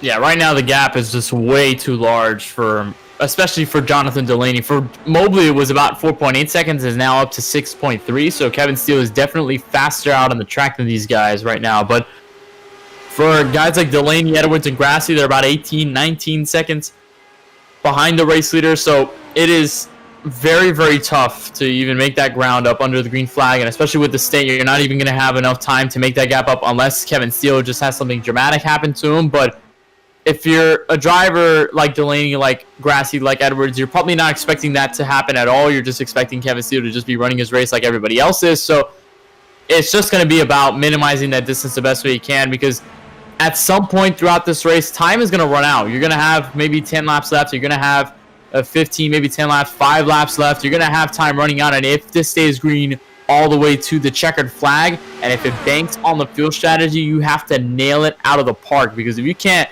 nail it, if you're not able to do so, if you make a mistake, much like Jonathan Delaney did down there on pit road, that can easily spell disaster, and that could easily change your situation from a winning one to a losing one already in the racetrack. Jonathan Delaney is actually starting to pull away from these guys, Chad Edwards and Wayne Grassi. So really the closest battle is just right here, Wayne Grassi and Chad Edwards. Chad goes a little wide, which allows Wayne to look underneath. They're going to be side by side going in the backstretch. It goes to show you what kind of speed that Kevin Steele has right now, because Jonathan Delaney, like you mentioned, he's pulling away from the cars behind. He's faster than Dalton Mobley, which is the car ahead, but even still, he's losing time to the leader. 19 seconds between them last time around. The gap has gone from 17 seconds to 18, now to 19. So Kevin Steele absolutely turning some heaters out there. I wonder if maybe that's affecting his tire wear. Maybe he's pushing the car a little bit harder than anybody else. I'm sure that's what the competition's hoping. They're hoping he's burning up his equipment. But again, I'm not entirely sure if he is. It seems like his car is still firmly planted. He's comfortable with it. I haven't seen anything out of that machine that tells me it's starting to be a handful by any means. So we're just going to have to see how it plays out. But with this potentially going green pretty much to the end, I mean, you got to think we have 6 cars on the lead lap right now. Very small field remaining. You can't really rely on a pileup or a caution, and if we were to get one, it would almost certainly be the last caution, because there wouldn't be enough cars left to have another caution. So with this going green, I think they're going to have to start thinking about strategy. They're going to have to start mapping out in their head, how far can I go? When is my pit sequences going to be? And is there anything I can do to use that to my advantage and somehow catch back up to the leader? Because right now, the gap is growing every single lap, and it's just nothing's going to change there. So they're going to have to rely on that strategy.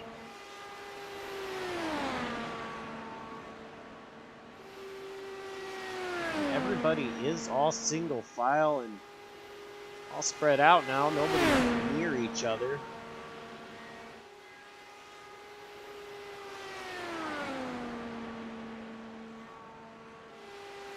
So if a caution were to come out, at this point it would probably be only a single car spin, and at this point I can't assume that any of these guys are really going to push their cars. Maybe somebody like John Delaney who's trying to get back up there, but even at that, I don't see anybody really pushing their cars to a point where they might have an incident, kind of like what we saw with Ryan Samuelson or the other guy that wrecked out of this race pretty early. Yeah, it's probably not going to be anywhere close to pushing these race cars, especially this late in the run. I mean, we're not even halfway through this race. We're only about to get 10 laps to go until we get to this halfway point at lap number 100. So we're still a ways away from even getting close to the home stretch on this one. And right now, Kevin Steele is just pretty much holding on at this point. There's really not much else to do. You really just don't have any other options, because you can try to push the car to the limit, but it's probably not in your best interest to do so if you're all by yourself. You don't really have any motivation to do so other than really just closing the gap. But even then, you could force yourself into a hefty mistake if you try to do that. So there's really no other option but to just run your race, hit your marks, do whatever you can, and just stay where you are and just limit the mistakes that you have. I would say that the driver's biggest worry right now is simply complacency. in a situation like this, and I know it sounds dumb, some of you viewers at home have never really been in a long endurance race or been in a situation where you're just kind of clocking laps, but sometimes in a situation like this where there's nobody around you, you're just turning laps on your own, you almost get bored in a way and you lose focus and you have these lapses in concentration. When that occurs, it's actually easy to make little mistakes that could end up having huge impacts on your race as a whole. Going a little bit too low, clipping the grass, getting a little bit too tight on exit, clipping the wall, or even just getting on the throttle a little bit too soon, spinning your tires, and then spinning out. It's things that you wouldn't do if you were 100% focused and if there was stuff going on around you and you were on your game. But when you just turn these laps over and over and over again, there's nothing around you, that monotony actually becomes your worst enemy. So I would say that's a good situation to be in, though. If the closest threat you have is your own boredom or your own monotony, you're probably doing a good job out because you're far and away from the competition. And that's exactly where Kevin Steele is. He's now up to a 9-second gap over Dalton Mobley, and the gap to Jonathan Delaney has pretty much stagnated. 19.9 seconds has been where it's sat for a few laps now, so nearly identical times between those two drivers, and one car between them. So definitely just kind of stagnating, running their laps, and probably already getting fairly close to another fuel run. You got to think Kevin Steele pitted a little bit earlier than anybody else, about a lap or two, and that was about 15 or so laps ago, so about halfway through the fuel run. And again, you're going to have to see if some of these guys that were further back, if you're drafting together, are able to save a little bit more fuel and potentially stay out of it.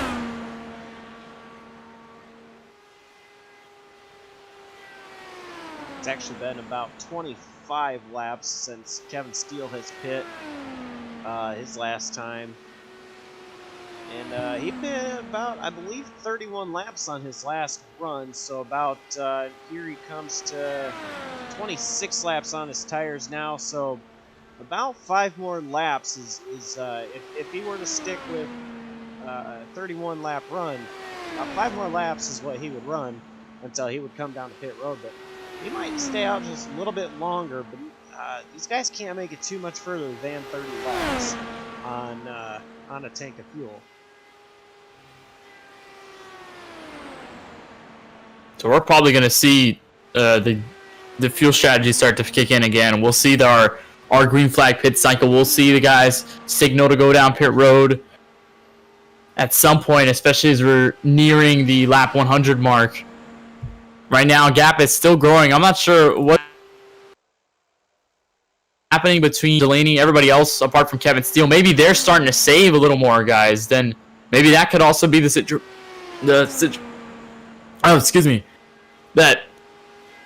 the situation is different between Kevin Steele, maybe the other guys. Maybe Kevin's just not saving. Maybe he's just running the way he normally would throughout this race. But maybe drivers like Mobley, Delaney, maybe they're starting to save a little more. Maybe that could get them the extra advantage that could go over and boil over to the race lead should Kevin Steele continue to run the way he is. I'm not sure whether that's the exact situation, but could potentially be something that we're watching for, especially as the gap continues to grow.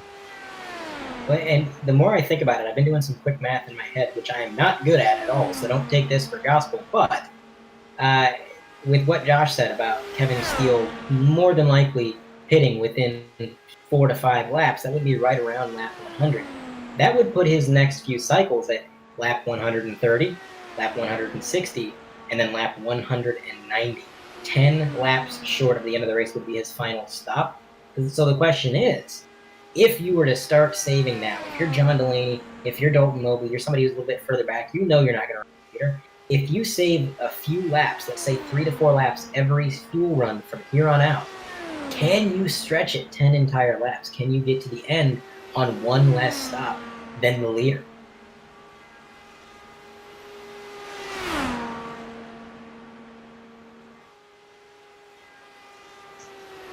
That'll be very interesting, and I'm not sure really how easy it will be to save here because this track is so wide open. There's not a lot of lifting, and here actually comes Kevin Steele pitting on 29. This would be his 30th lap on his set of tires, so a little bit earlier than the last time. But as I was saying, I'm not sure that it's going to be so much easy to save fuel here. because it is so wide open, and really you need the draft to help save some fuel. And speaking of that draft, Josh, I've been looking at the timing and scoring, and there's two drivers who have been within drafting distance of each other for quite some time. That's Chad Edwards and Bryce Hoffman. They've been about 33 seconds back apiece from the leader, and that has kind of been the common lap time that they've been running. So those are the only two cars on the track that have been with one another. And these guys, they both come from the same leagues. They've raced in the same leagues together in the past. They play games together on the off nights. They play games like Gmod and stuff together. They know each other, and I gotta wonder, when I see them running that close to one another, maybe they're hatching up some sort of scheme. Maybe they're thinking ahead. They're thinking, hey, let's try to save that fuel, because like you said, it's not really possible to save fuel by letting off the throttle earlier or trying to just get on the throttle later, because this track is so flat out. The only way you're going to save is by drafting. Yeah, that's really going to be the key. You just saw Kevin Steele make his way down pit road, and now we're seeing Dalton Mobley find his way down pit road. So most likely lead will shuffle out to Jonathan Delaney or Wayne Grassley. We'll just see if Delaney stays out. Indeed, he does. Wayne Grassley has signaled that he's going to go down pit road, so we're just going to have, I believe, just about maybe one or two drivers that have not pitted just yet. Delaney has not signaled, as Kevin Steele already has gone out. Wayne Grassley's starting to go in. Mobley is now just starting to enter his pit stall. So now everything's starting to shake up as Delaney takes over the race lead. Let's see how much distance he can put, as now he's going to signal to go down pit road. And it'll be a journey he makes by himself, because pretty much everybody else has made that trip down pit road much in advance. And I'm curious to see Kevin Steele again kind of opting for that undercut. He was the one to start this pit sequence once again, just like the last time.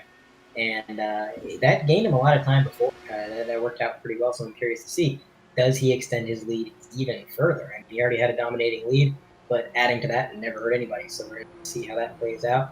Much better pit road entry for John Delaney. He does not spin it out this time. We'll have to see when he gets into his pit stall if he can get that down, but he's going to get that car serviced. And meanwhile, here comes Kevin Steele down the straightaway. He's going to re-inherit the lead. Looks like he's gonna add that. So he's even further out ahead.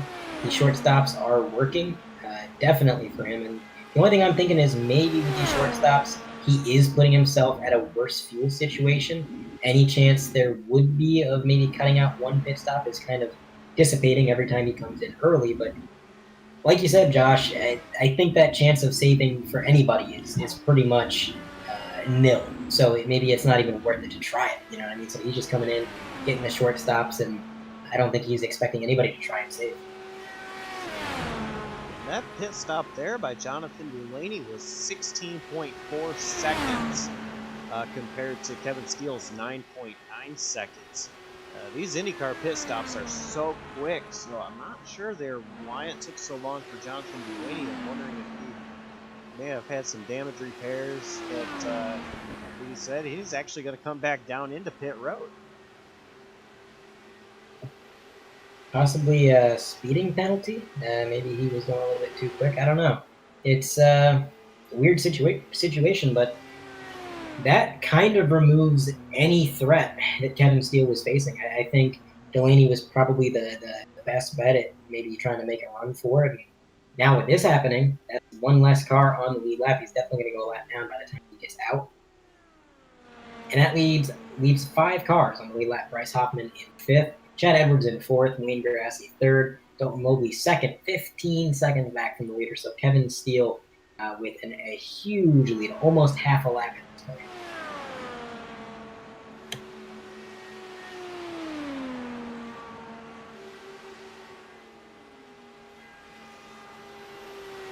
Seven laps to go for Kevin Steele. And he's really looking to just kind of steal a win, if you will, out of this. He was able to survive very early from all those incidents that we had. He's really just dominated the end of the first half. he did indeed survive, and I mentioned earlier, survival I thought was going to be key, and it turns out that definitely was the case. I mean, when we saw nearly half the field involved in that early incident, we kind of knew, hey, the field's getting thinned out, things are going to calm down, and the people that are left are definitely going to have a bit of an easier time than what they were having early in the race. When the whole field was still on track, there was battles and chaos happening everywhere. Things got a little easier once the field thinned out, and just staying alive. I mean, Kevin Steele didn't really need that many laps early on. He was one of the faster cars, sure, but he was kind of running a little bit further back, just kind of biding his time. And lo and behold, it wasn't the speed that counted. It was the survival. Not that he doesn't have speed. He's continually the fastest car on the track right now. But I think that's just in terms of early on, he was kind of hanging back. And I think that was definitely intentional. I think that was a strategy call. He knew what we knew, and survival was key. So he's out there turning laps, dominating the race. The gap to second place remains at about 15.5 seconds. And that car looks planted. I've not seen Kevin Steele get loose one single time. The car has not once done anything out of the line. He has been hitting his marks, getting those apexes time after time, and 95 more laps, and he'll have it. You just got to hold on, and possibly we'll definitely see more pitch strategies along this way. It's not just going to be here halfway. We're definitely going to see even more pitch strategy. We're going to see these drivers cycle around a couple of times since they're still green flagged and there's no yellows to really have that chance to save any fuel or really try to differ your strategy from really anyone else. So at the moment, just maintaining green, and really most of these events happen, of course, in the Galaxy Cup Series off-season, the Galaxy Truck Series off-season. Obviously, a lot of these drivers are in the series, especially you can kind of get the transcending thing with drivers in the Truck Series competing against the drivers in the Cup Series, and so on and so forth. You have all these notable drivers, Kevin Steele, Dalton Mobley, who we saw made a valiant appearance at a track like Michigan when we had our first 3-wide TV broadcast there. I know, Andre, you and I remember that specifically. Obviously, Kevin Steele's fantastic run to the championship for Wayne Grassie's consistency, Jonathan Delaney's shining moments, his win at Talladega, win at the Roval. You know, just a different, like, I'm not sure how to say the right word for this, but at least a spread of talent. There you go. Spread of talent between all these drivers, different specialities, different types of efficiencies that these drivers really have. And right now, it's just kind of staying stagnant as Kevin Steele right now is able to save some fuel with draft. Definitely a wide range of skill sets. You're absolutely right. We saw a lot of drivers tackle the Cup Series races and even the Truck Series races in a number of different ways, different tactics, different abilities that they had. It all kind of played out for them, I would say, as they would have hoped. I mean, it seemed like those who had certain skill sets were able to use them to their advantage. And, you know, Kevin Steele, his skill set has always been consistency. That's why in all the Cup broadcasts I always call him Kevin Consistency Steele. Well, that consistency kept him alive in this race. It kept that car intact and firmly planted to the ground. And now, because of that, he is leading the race by a huge margin. 16 seconds now, so he's gotten over that 15-second gap, now up to 16, just barely 16.005. He was able to work his way around. I believe it was Bryce Hoffman that he had passed there, and now he is running down Chad Edwards to put him down a lap. When that happens, that'll leave 3 cars on the lead lap. Wayne Grassie not far ahead of Chad, 35 seconds back from the leader. So before long, we may see 2 lone cars left on the lead lap.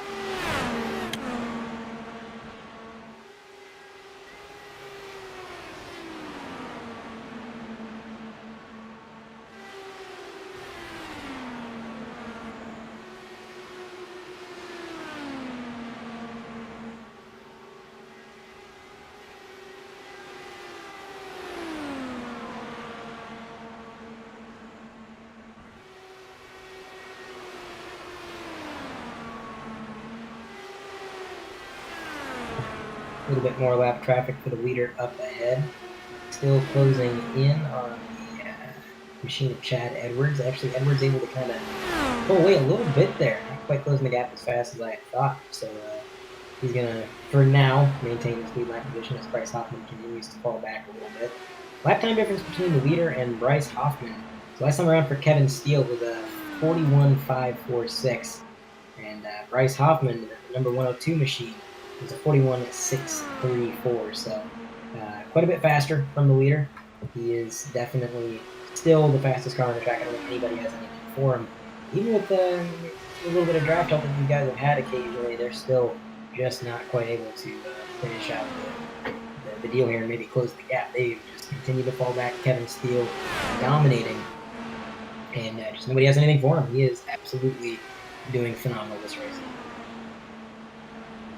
It's just a moment that he just has to nail everything, and he's so far nailed it. And just referring back to the conversation you made, Andre, about the attrition in this race, and it's just when you have races like this where the attrition is just so high, the attrition plays a really big factor in how this race shakes out. At this point, it's just all about surviving, being there at the end, just holding yourself safe from all the chaos around you. And we already saw that happen in full-fledged form with the large yellows that we had. Of course, we had our first two-car incident to cause the first yellow of tonight's race. Then we had that way larger incident, took out a lot of machines for our second yellow. Then our third yellow happened. It was just so many drivers getting taken out left and right, so many drivers making mistakes left and right, things happening to them. And remember, there was no fast repair given out to these drivers tonight, so any sort of damage you had to go down a pit road and spend the time to fix it. A lot of drivers had extensive damage to the point where it would just take too long to either repair that damage for their liking, or it was just pretty much game over for them, and they really had no shot at even getting their cars repaired to make it to the end of this race and even run some laps after to finish this race and go all the way to the checkered flag. So with these scenarios, it's just all the drivers that emerge from the fold are able to survive in the right ways. Obviously, Kevin Steele has been one of those drivers. And specifically, I think in his case more than others, it's pretty much been his race, or it's his survival so far up the field. I remember even early in this battle when we saw Costarelos and Patrick Mouchet battling for the race lead and going side by side for pretty much most of that early run. Kevin Steele was always there. He was mostly in third and just hanging around where he was. He actually looked for second at one point under Brett Bennett in that opening lap, or at least in one of the restarts he was able to get under him as Patrick Mouchet led the way. But Kevin Steele was just so far up the field in that top three most of the time, and he was still able to survive all that chaos, still able to get around everything, and now in this race lead right now is in prime position to run away with this win for sure. Absolutely. You know, a little bit of a random real-life trivia, but seeing this race with so few cars left on the track, I can't help but think of the kind of F1 disaster race from 2005. I don't know if you guys ever really heard of that, but long story short, Indianapolis as a track is actually diamond graded. And they put grooves in the track that was meant to help with grip. And it's one of the few tracks pretty much ever to do diamond grading. It's a very rare thing to see. And Formula One, the tire manufacturers that they had at the time, weren't prepared for that diamond grading in the high-speed corner. And as a result, a lot of drivers in practice were just blowing tires and hitting the wall. So they kind of went on strike. They said, hey, this is not the kind of race that I want to take part in. This is dangerous. This is not even close to being a competition. It's just more of a matter of attrition. And so only, I believe, 4 cars started that race. 3 cars finished it. Michael Schumacher won it. It was actually one of the later victories in his career. So just an interesting little bit of a story there. It was actually, for a while, they were talking about having that race scrubbed from like the record books of F1 to the point where it didn't even count as a real race. They were going to mark it as an exhibition. And rumor has it, if Schumacher hadn't won, they actually would have made it an exhibition race. But because he won, the rumor is, let's keep that on the books. But Indianapolis has had a lot of strange races over the year. So I don't think what we're seeing here is really too far out of the ballpark for a track like Indy. Yeah, I was not there. Obviously, I didn't watch that event from F1, but I have read about it a little bit. I had watched a couple of videos about that instance where the tire wars and just the handling with the diamond grading and the way the asphalt is prepared at a track like Indianapolis, especially at that time period, and obviously still carries into today. Just how different it was, and just how complicated it was for even F1 to try and hold an event there, and they still held that event, and it was just so few cars out there. Obviously, in this sort of scenario, it's obviously different since it had no tire wars. There was really no calamity in sort of the legal sense for the drivers and for the teams, at least trying to pull out of the race. But I guess you could still kind of equate it to this in the sense that there's just so little cars on the track still running laps and still just putting in, while the gap is just ridiculously large. Right now at about 12.8 seconds, almost 13 to Dalton Mobley across the track. So I guess you could equate that to that. And I guess even some more equalization is that IndyCar actually used to have a tire war back in the 90s, where they had Goodyear and Firestone make the tires for them. As now you're looking at Kevin Steele making his stint down pit road. All right, so we got something going on. Kevin Steele, the leader, again. He's going to undercut pretty much everybody else. And this is continuing to put his pit sequence further and further behind what I had projected. So I had said lap 100, lap 130, lap 160, lap 190. Well, he pitted a little bit sooner than expected last time, and he pitted a little bit sooner than expected this time. So now instead of pitting on lap 130, he's pitting pretty much 10 laps earlier than I expected on lap 20, which is going to, if he were to go 30 laps from here on out to the end every single time, that would put him at 20 laps before the end of the race with his final stop, which is a little bit more reasonable. It's more time on the fuel mileage. It's not really worth it to try and save anything. You can kind of just go all out. You know you're going to have to put that extra time. And again, I think he's got nothing to lose. He can do this short stop strategy. He can pretty much do whatever he wants at this point because the lead he has is just so incredible. I mean, there's not going to be anything that the competition can do outside of a caution being thrown. Now, with so few cars left in the race, again, we're going to see a caution unless a spectator throws a water bottle over the fence. And I don't think that's a feature in iRacing yet. Although random debris caution or the ability for a spectator to maybe throw something onto the track, hey, I would pay for that DLC. I mean, it's definitely not out of the picture. Some virtual fans could go and throw some out on the track, put a debris yellow out, change the nature of the game. I remember that did happen to Danica Patrick in the Montreal race back in, I believe it was 2012, where I believe she was leading the race. All of a sudden there was a shoe thrown onto the middle of the track. She got a piece of that shoe driving down, didn't really notice it was there. And then all of a sudden it affected the way her car handled, and it completely just destroyed the insides, mostly the suspension components of the car, and caused her to retire from the race. So I guess you could say that, but in iRacing, I'm not sure the fans can really move all too much, apart from maybe waving their hands just a little bit. But right now, Kevin Steele still holding on, as Grassi and Mobley have yet to pit, which is also still interesting to watch. I know Delaney is now one lap down. Preston McRae is also one lap down. They're both 6th and 7th. But I think it's a bigger difference here between Kevin Steele and the rest of the guys. You saw Kevin Steele pit a little bit earlier, but then maybe a lap or two later, you'd see Mobley, Grassi, maybe even Delaney make their way down pit road. This time, it's really not the case. Not seeing them pit so quickly following that number 44. We're seeing them kind of stay out a little bit longer, which is probably possibly one of the more interesting things. Yeah, I mean, you got to try something. You're not going to catch Kevin Steele on speed, so you got to try anything you can, anything in your arsenal.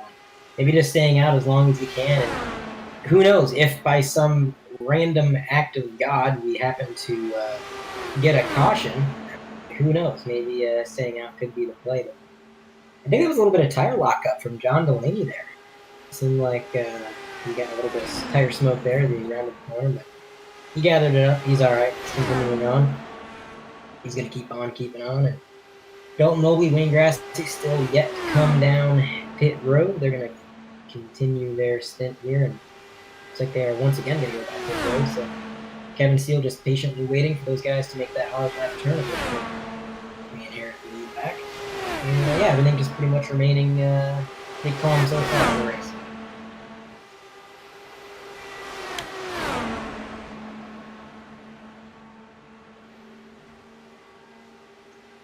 Looks like Wayne Grassi is on his way into pit road. Start his pit sequence. It's going to leave Dalton Mobley, the lone driver, to not hit pit road yet.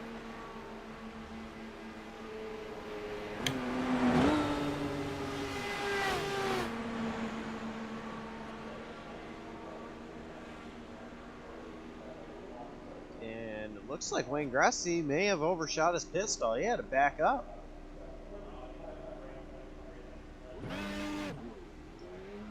Well, looks like he's up and away, so he'll get his service. I think that might have lost him a couple of seconds, or just a little bit, couple of tenths, but though he's out of pit road already. Dalton Mobley, I don't think I still see him going down pit road, so maybe just saving a little bit down the way. I think Mobley might be the standout here in terms of this pit strategy. I'm not sure whether we've also seen Chad Edwards go down pit road. I think we have, but Mobley's been the sole driver to stay out, and at this point, it's just putting that distance between yourself and Kevin Steele, all the rest of the guys, in order to make sure that when you go down pit road, you can have that distance and you can actually stay in the lead, and that could be a fight for the win, should it stay that way.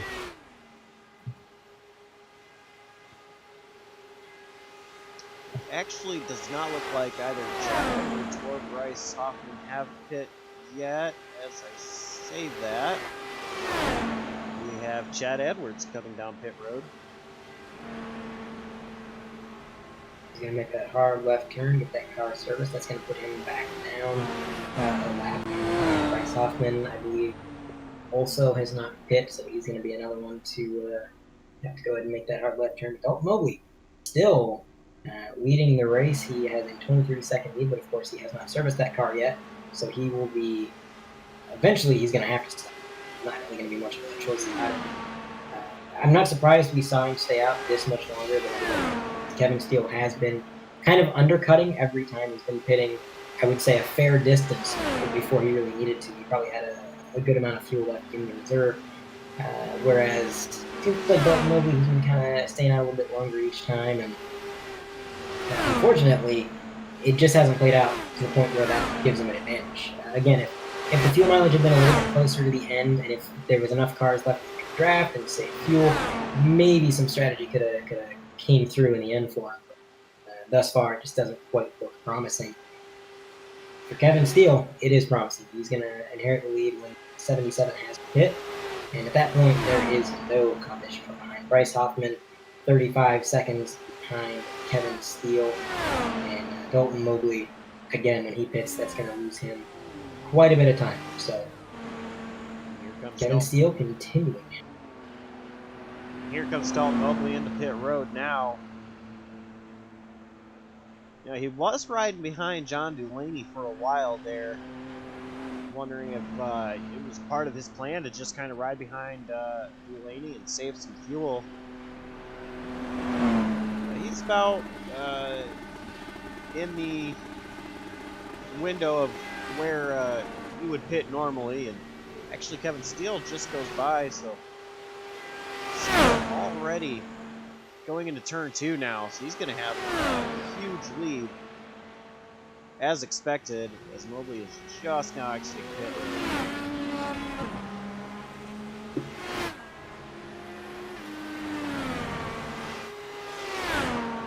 Strategy of staying out, just not really doing much for him. Kevin Steele re-inheriting the lead back to P1, familiar sight, and when they cross the line, we'll have the intervals for you, but don't really need to know the specifics, because I can pretty much sum it up. I can sum the gap up in one word: huge. He is way out there.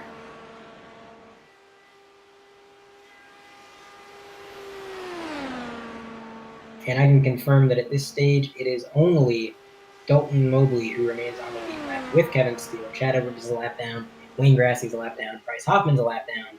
So 2 cars on the lead lap. 18 seconds between the leader and second place. And everything pretty much remaining stagnant. You know, we've still got about 70 laps to go in this race, so there's still a long way to go until we have this checkered flag waved in what has been an attrition-filled evening. With only 2 drivers now on the lead lap, it was about, I'd say, 5 to 6. It was about 5 before this pit cycle most recently. Now, Edwards, Grassi, Hoffman, saw Delaney go down a couple laps, or just the 1 lap down. As what has happened to, was that Jonathan Delaney there on the entrance, or Preston McRae actually, that hit the pit barrier and has caused a yellow flag. Well, I can safely say I didn't see that one coming. Oh boy. potentially another car involved in that. I noticed half the front wing missing on that machine. Looks like he was just coming around the corner. A little bit squirrely. You could tell just in that short shoot, maybe the car was starting to get away from him. Possible tire wear or something to that effect. But yeah, definitely unexpected. It said multiple times that I didn't think we were going to see another caution. But here we are. We have the yellow flag is out. Dalton Mobley, who was 25 seconds back, is now, he's in it. He's going to be starting right behind the leader. The draft is going to be back into effect. And while there is only 2 cars on the lead lap, there is still a good, I think, 7 cars that are competing right now. Preston McRae in 7th, 3 laps down. Jonathan Delaney in 6th, 1 lap down. So between 3rd and 6th, they are all 1 lap down. 2nd place is obviously on the lead lap. So we're going to have a little bit more pack racing here. A lot of it won't be for position necessarily, but things could get dicey here. I mean, if I'm Dalton Mobley and I've been this far behind the whole time and I finally have the chance to strike, I'm going to take it. I think we're going to see a little bit of aggressive driving out of the driver of that number 77.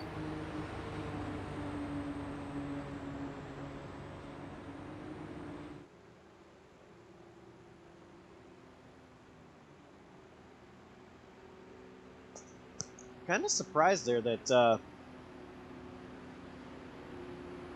Mobley. Actually, I was wrong there. I was going to say I'm kind of surprised there that Mobley stayed out, but it was actually Wayne Grossi I was looking at. So both Kevin Steele and Dalton Mobley are pitting here. I don't think there was any other choice. You got 2 cars on the lead lap, and why not? Come get fresh tires. You know you're going to be starting out front. There's no harm, no foul. Especially for Kevin Steele. He's been on those tires for quite some time. He's been undercutting, like we'd mentioned, on pretty much every stop. So it's been about 14 laps, I believe, since he pit, and that is an eternity. So definitely going to want to get those fresh good years. And it looks like Wayne Grassi and Bryce Hoffman took a wave around, I believe. I'm not entirely sure what the rules are for this series, but they are being scored on the lead lap unofficially. I'm going to keep an eye on that and see what happens there. But if they remain on the lead lap, Bryce Hoffman and Wayne Grassi remain on the lead lap, and that is correct, that would put 4 cars on the lead lap. They're going to be starting pretty much 1, 2, 3, 4. So I think this is going to get exciting. So now the biggest thing is that this race has just been turned on its head, because we were not expecting a yellow to come out at all. We were expecting to be green flag racing all the way to the end, and now this happens with Preston McRae hitting the inside wall off turn number 4 and hitting the pit road attenuator now. So we have a re-racked field for the first time in a very long time. Josh, what are we going to expect here now that everyone's bunched up once more? You know, I think for Kevin Steele and Dalton Mobley, at least, it's going to be probably a lot of battling like we saw in the beginning here in this race. For Wayne and Hoffman, they might, try to poke their nose into the battle as well. But they are on just a little bit older tires. Wayne Grossi on about 10 lap old tires, and Hoffman on about 6 lap old tires. Those 2 drivers, as they are now taking the wave around. So I'm not exactly sure what to expect here.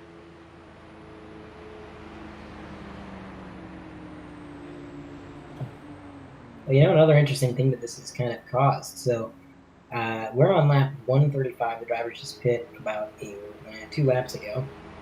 And that actually puts the pit sequence back within about 8 laps remaining. If they went on a full tank and they didn't undercut, their last stop would take place with around 8 to 10 laps remaining, which, with them being in a pack again, with them being together and having to draft, it would be tough.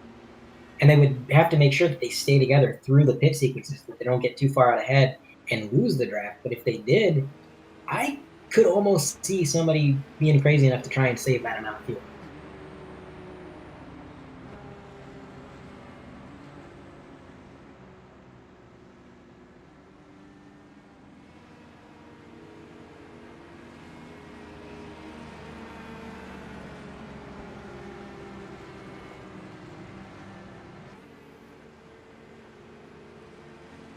So 1 to green, as now the pace car is going to find its way down to pit road. Steele, Mobley, Grassi, and Hoffman, the 4 drivers on pit road. I mean, not on pit road, under the lead lap, or on the lead lap. As now Kevin Steele makes his way back to the green flag, and we are all bunched up once more. We'll see what happens. 65 Saw a little laps. bit of wheel spin. Go ahead. 65 laps to go here. Mobley is going to use that draft to really reel in Steele here. Mobley looking to the inside. Side by side down the backstretch for the lead. I think Mobley's going to have the advantage here.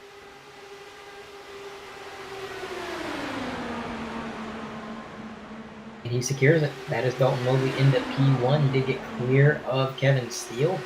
The battle is not over. We saw earlier in the race.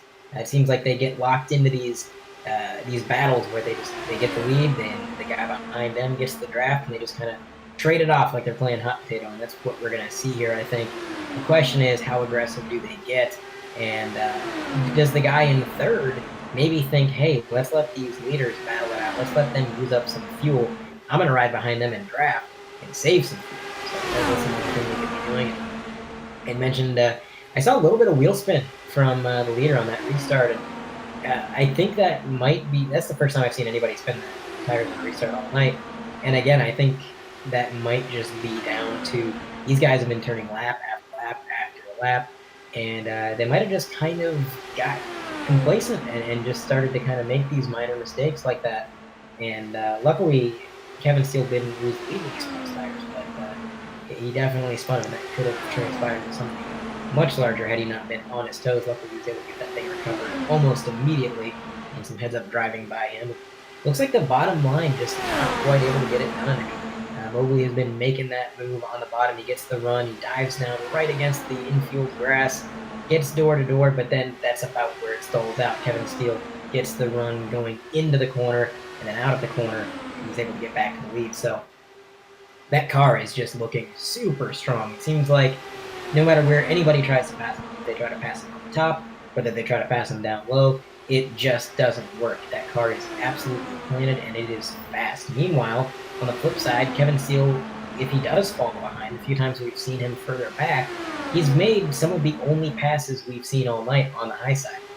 He has one of the few cars that actually is able to pull that maneuver off. So I tell you, in terms of setup, that 44 machine looks dialed.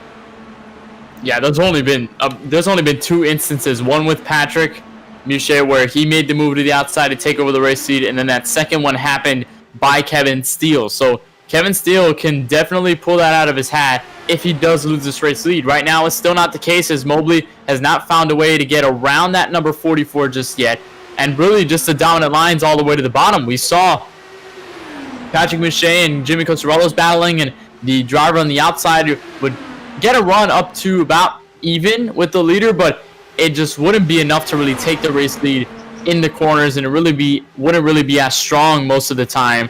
So you'd really just have to finagle your way to the bottom of the race leader and then take over the lead from there, since the outside group does not really just have a run like the inside does, and it's just the preferable way around this racetrack. So that's how it's gonna be done. And here comes Dalton Mobley now to the inside. Wayne Grassi, though, looking all the way for third, as he almost found his way around Chad Edwards. Did stall out all the way to the bottom, and now new race leader Dalton Mobley. Yeah, I'll tell you, it was like a parachute came out of Kevin Steele's car. It was halfway down that straightaway, all of a sudden, everybody behind him just closed in massively. Mobley was able to take the lead, and the cars that were behind him pretty much got right up to the rear bumper.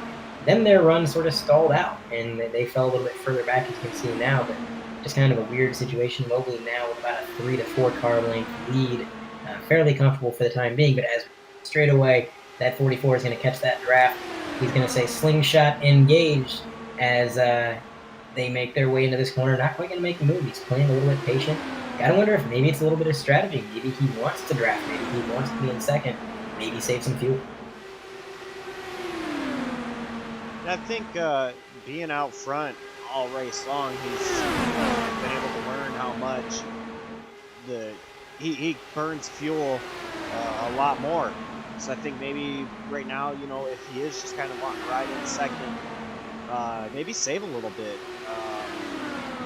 It is going to be close on fuel. We know that. I don't think they're going to be able to save enough, regardless, to make it a less pit stop than expected. But just to save a little bit, maybe rather than do an undercut, maybe an overcut.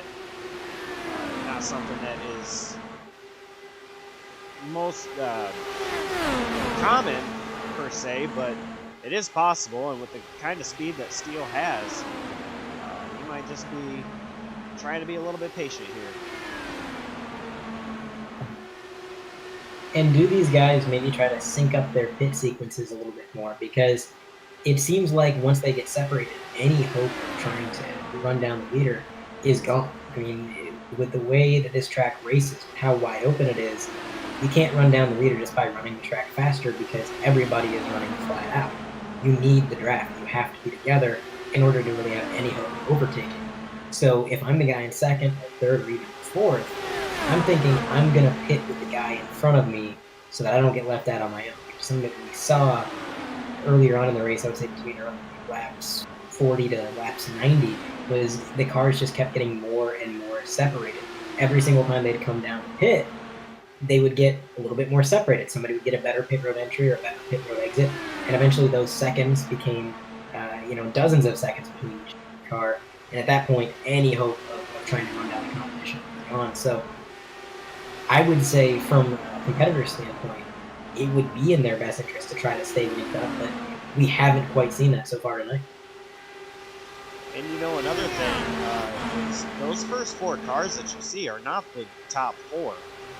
You actually have your leader, Dalton Mobley, followed by Kevin Steele, and then Chad Edwards and John Blaney as the two cars behind Steele.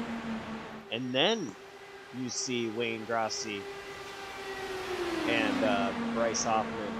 So for the drivers like Wayne and Bryce, if they kind of work together here, which they actually have quite a big gap between them, but maybe they try to do a short pit together and maybe try to do an undercut on Kevin and Dalton. Right, and you had mentioned Wayne Grassi being not in that lead pack there. He's further back.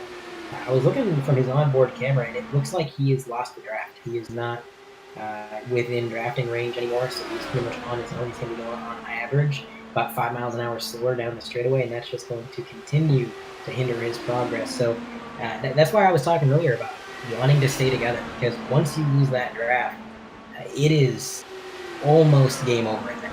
There's not much you can do to recover. If any of you have ever played the old EA NASCAR games at Talladega and Daytona, the AI would just pull away from you the second you lost the draft. Well, times that by 10, and then you have what it's like to race at Indianapolis in these Indy cars. You need to have that draft. It is single-handedly the most important factor of this race. And in Wayne Grassi's case, he's lost the draft. He's fallen behind.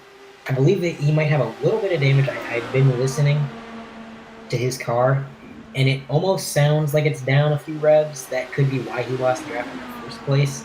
I can't imagine any other reason he would have lost the draft when you're racing wide open. But it's unfortunate for him because he was able to take that wave around and get on the lead lap and be part of this competition. So if the car is hindering him, that's definitely a crushing blow to that. But right now, the revolving door is not revolving. Dalton Mobley took the lead. He cleared the second place car, and ever since then, the running order has pretty much remained the same. We have not seen Kevin Steele really make too many lunges at the lead. Right there, you saw Kevin Steele in that 44 machine close the gap by nearly 3 car lengths, but then ultimately he lifted off the throttle, and instead of lunging down low or looking up high, he just kind of stayed right in line. So a lot of patience being shown.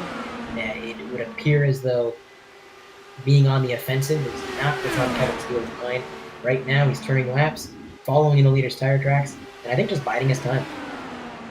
And remember, guys, we still have, I believe, one more stint to go with. We still have one more stop to get through until the end of this race. So these drivers will have to start thinking about going down pit road once again, like they have been practically all race long with most of these green flag runs. So before they get to the end of this race, they will have to pit one more time. They will have to refuel their race cars and try to get all the way to lap number 200 in that case. So instead of racing now for the win, just trying to run for the lead, trying to change places and change hands for the race lead, it's more just about hanging in, just waiting for that last stop. Because once you get that last stop, then you're all free to do whatever you can, do all the aggressive moves, make all the moves up front, and try your best to stay there until the end to try and win this race and be there at the checker flag in first. But now it's just all about getting that cycle over with, so that when you're done with it, you know what the plan is, you know what the mindset will be when you get out of pit road in order to try and hang on to win this race, much like Kevin Steele.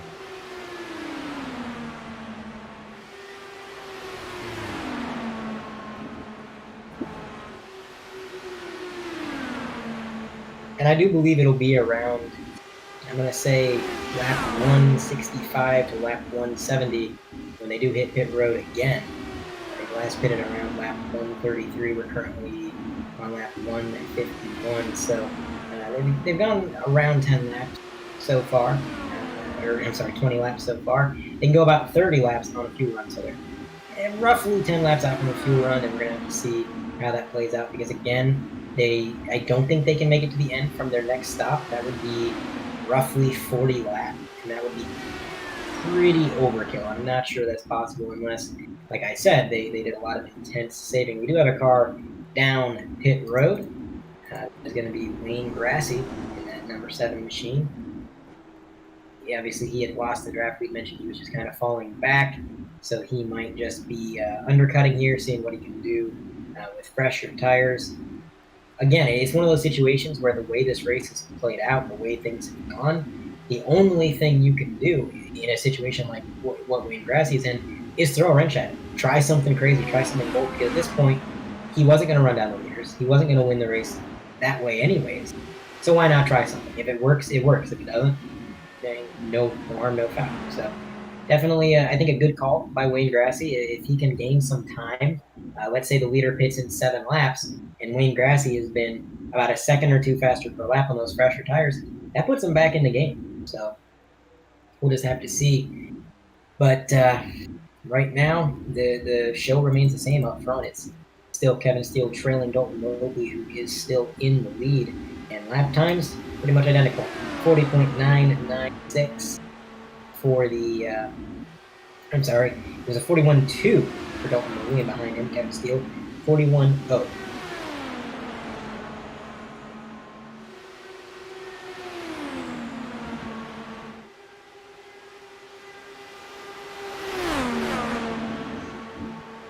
I'm kind of wondering here if maybe Kevin tries an undercut with very aggressive early here on Dalton Mobley. Maybe Kevin and John have been working together. Jonathan Delaney is 2 laps down. They are on the same team. So I'm kind of wondering here if Kevin could talk Delaney into pitting with him. And they pit very early. This would leave Mobley out by himself because they're going to have to pit 2 more times. So if they pit now, this would put them in to half a pit with about 15-ish to go. Be kind of interesting. Definitely, but I'm a little confused as to what's going on with that 44 machine. He is falling even further back from the leader, and if he falls much further back, he's not going to have the draft anymore. He's only going to have the draft of Jonathan Delaney right there behind him. So, you know, I think it's clear that the 44 was taking it easy intentionally. We saw many times he was coming down the straightaway, got a huge run on the leader, and he didn't go anywhere with it. He didn't look low. He wasn't being aggressive. He was just, oh, he clips the apron! Kevin Steele into the apron, he saves it. Jonathan Delaney with an evasive maneuver up the track. They both managed to correct their cars and continue on, but that leaves Dalton Mobley with a huge lead. What insane heads-up driving by both of those drivers, Kevin Steele, Jonathan Delaney, to get that sideways and still recover it. Wow, Kevin Steele really had to save that race car, and even better for Jonathan Delaney. What an evasive maneuver to get out and make sure that he didn't get damage from it, and he didn't get collected in it as well. He also refrained from hitting the outside wall, so they are both okay. An unbelievable save by Kevin Steele. He clipped the apron, and you talked about it, Andre, so many times throughout this broadcast that they could try to get as low as they can on these racetracks in each of the turns, but they can clip that apron, they can clip the little curbing, maybe even clip the grass, and it could really unsettle the car, could really make it snap, and that really what happened with Kevin Steele, and Jonathan Delaney was just there to kind of watch what happened and really was able to react just in time in order to make sure that he didn't have damage or Kevin Steele didn't have any more damage. He could have really suffered extensive damage from that, but luckily they both were able to save it. The gap, though, still increasing. And now it's just going to work around this pitch strategy. It's not really going to be about gaining time anymore. Yeah, when that all happened, I was about to say that it was obvious Kevin Steele was laying back intentionally, that he was kind of playing it calm and waiting. But now, that's not really an option. I don't think just taking it easy on purpose is an option. That mistake cost him a ton of time. Last time around, the interval to the leader was 3 seconds, and I think the only way that he could probably make that back up, at least if things stayed green, would be that aggressive undercut. And Josh mentioned it. We've seen Kevin Steele make a lot of undercuts. He's pretty much hit earlier than everybody else every single sequence. And at this point, I think that's the only way for him to try and close that gap. And additionally, I'm not sure he has any other option.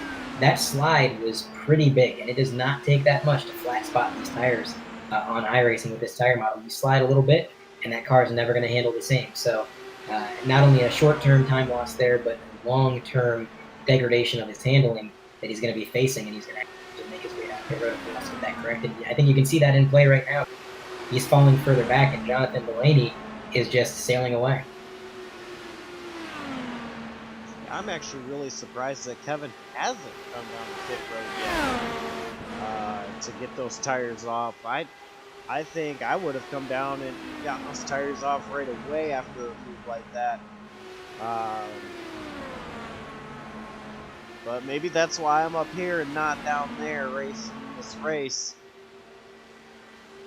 Kevin still stays out. It's getting close though. They're on 28 laps on their run here. So only a couple more laps is what I expect to see Dalton or Kevin run before they come down the pit road. And Kevin Steele is continuing to lose about a second per lap. It was 3 seconds, then 4, then last time around it was 5 seconds. So again, I think those tires keeping flat spot is definitely holding him back. And like you, I'm surprised. Kevin Steele has been undercutting all race long, and now the one time where it seems like undercutting is his only option, and he hasn't done it. So I don't know, man. I'm a little confused. Well, also to think about it, remember on that last yellow, everyone pitted on the lead lap. So Kevin Steele is on the same strategy as Dalton Mobley, same strategy as Wayne Grassy, Chad Edwards. They're mostly on this same strategy, so all of them pitted around the same time, obviously under that yellow flag. So that obviously did eliminate that strategy that Kevin Steele was going for, where he was performing the undercut. So now it's just kind of a big reset button, if you will.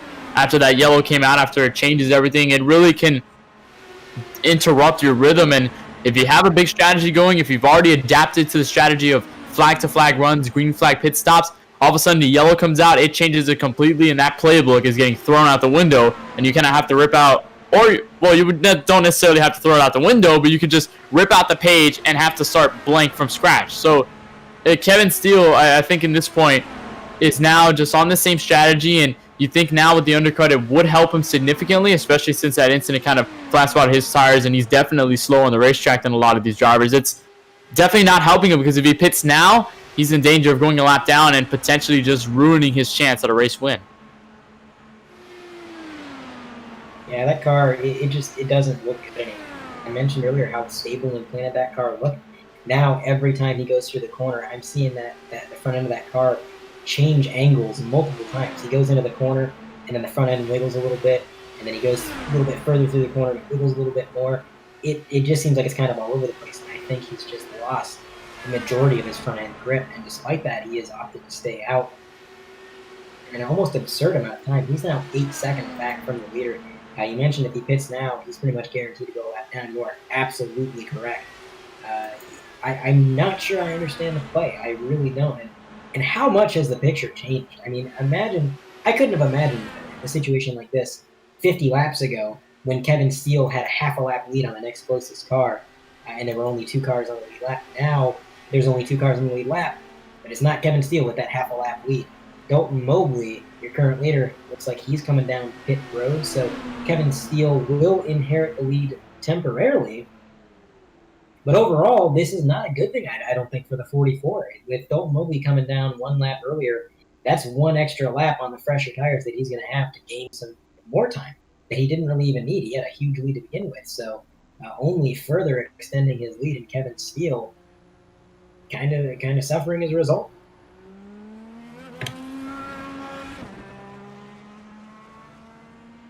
He's off and away, and Kevin Steele yet to pit. He's still out there. I gotta wonder, is he gonna try to make it on 1 more stop? If he makes it to lap 170, it could be possible. I don't see how he could make it to lap 170. I really don't. But I gotta think that's what he's trying. I can't imagine any other reason he would stay out this long.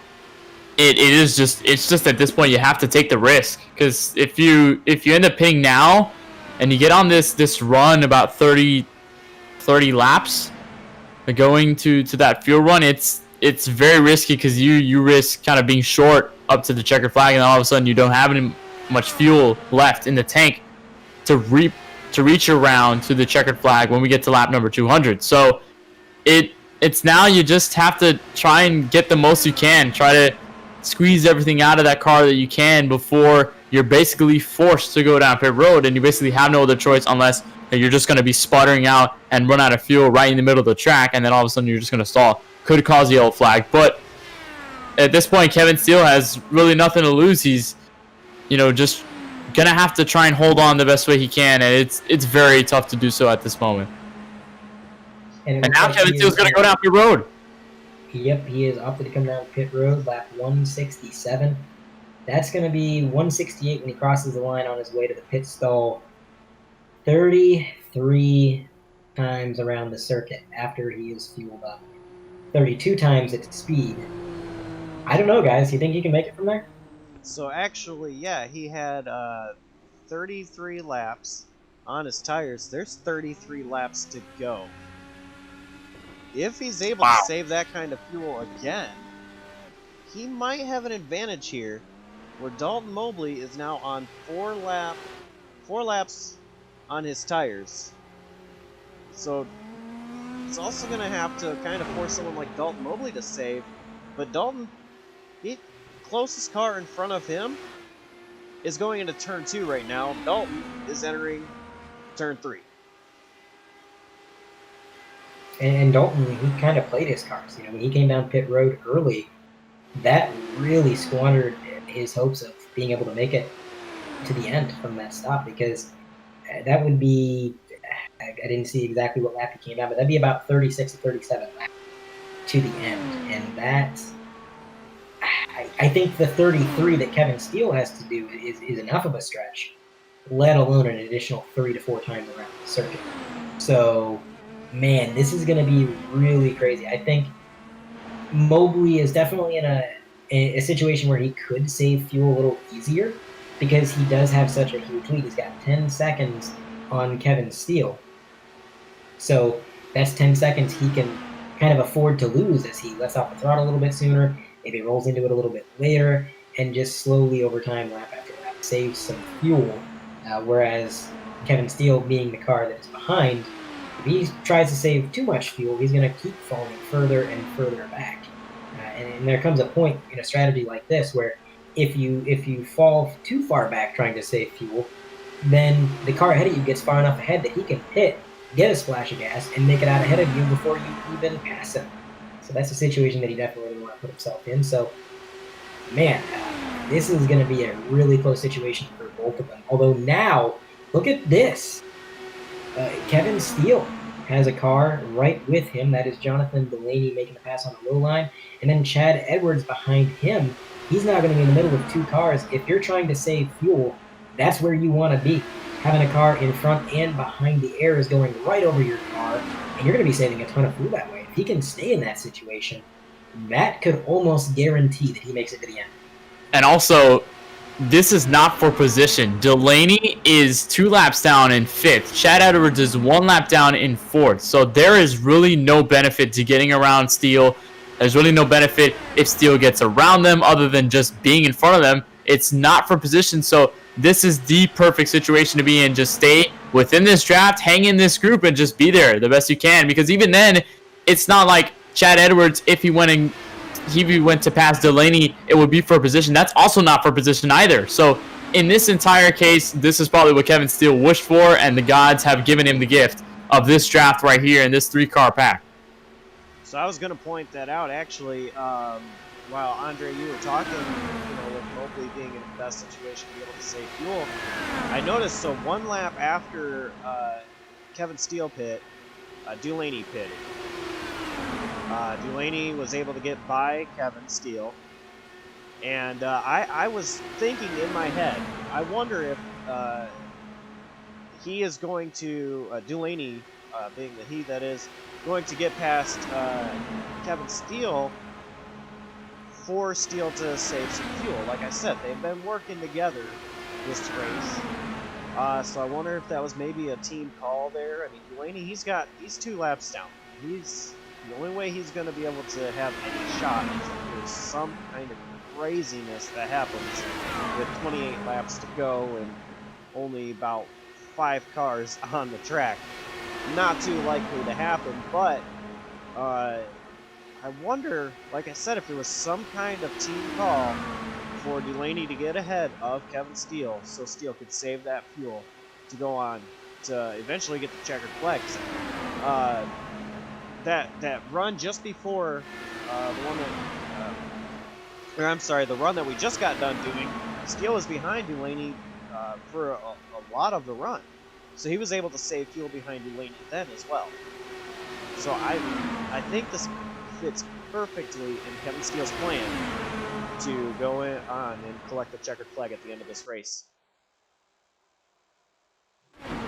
And I also do want to point out, so I said at the top of the broadcast, Galaxy Truck and Galaxy Cup guys here are racing. We also have a Galaxy Formula 1 type league. It's not broadcasted, whereas the Cup has been broadcast by 3YTV. You guys have been on the call there. Trucks have been broadcasted right here on JCTV with me on the call. The F1 series, the Formula Galaxy series, they've not had a broadcasted league. Kevin Steele, actually, before I get further with that sentence, they race Saturday mornings. Kevin Steele entered today's race at Watkins Glen and won. So Steele already has some momentum going for him with his league win earlier today in the Formula Galaxy Series at Watkins Glen. And here he is, he's practically dominated this race and now has this race almost in his hands, with just 25 coming to 24 laps to go. I mean, you got to be thinking that he's on one of those days where you're just on a roll. Nothing can really stop you. Everything's falling into place. Everything's going well for you. Everything is planning out the way that you wish it does, and it does perfectly, and everything ends up positive for you. So Kevin Steele could end up with 2 wins here in the Galaxy side of things, not only in that Formula Series, but here in the IndyCar Series, or at least in this Indy 500 event.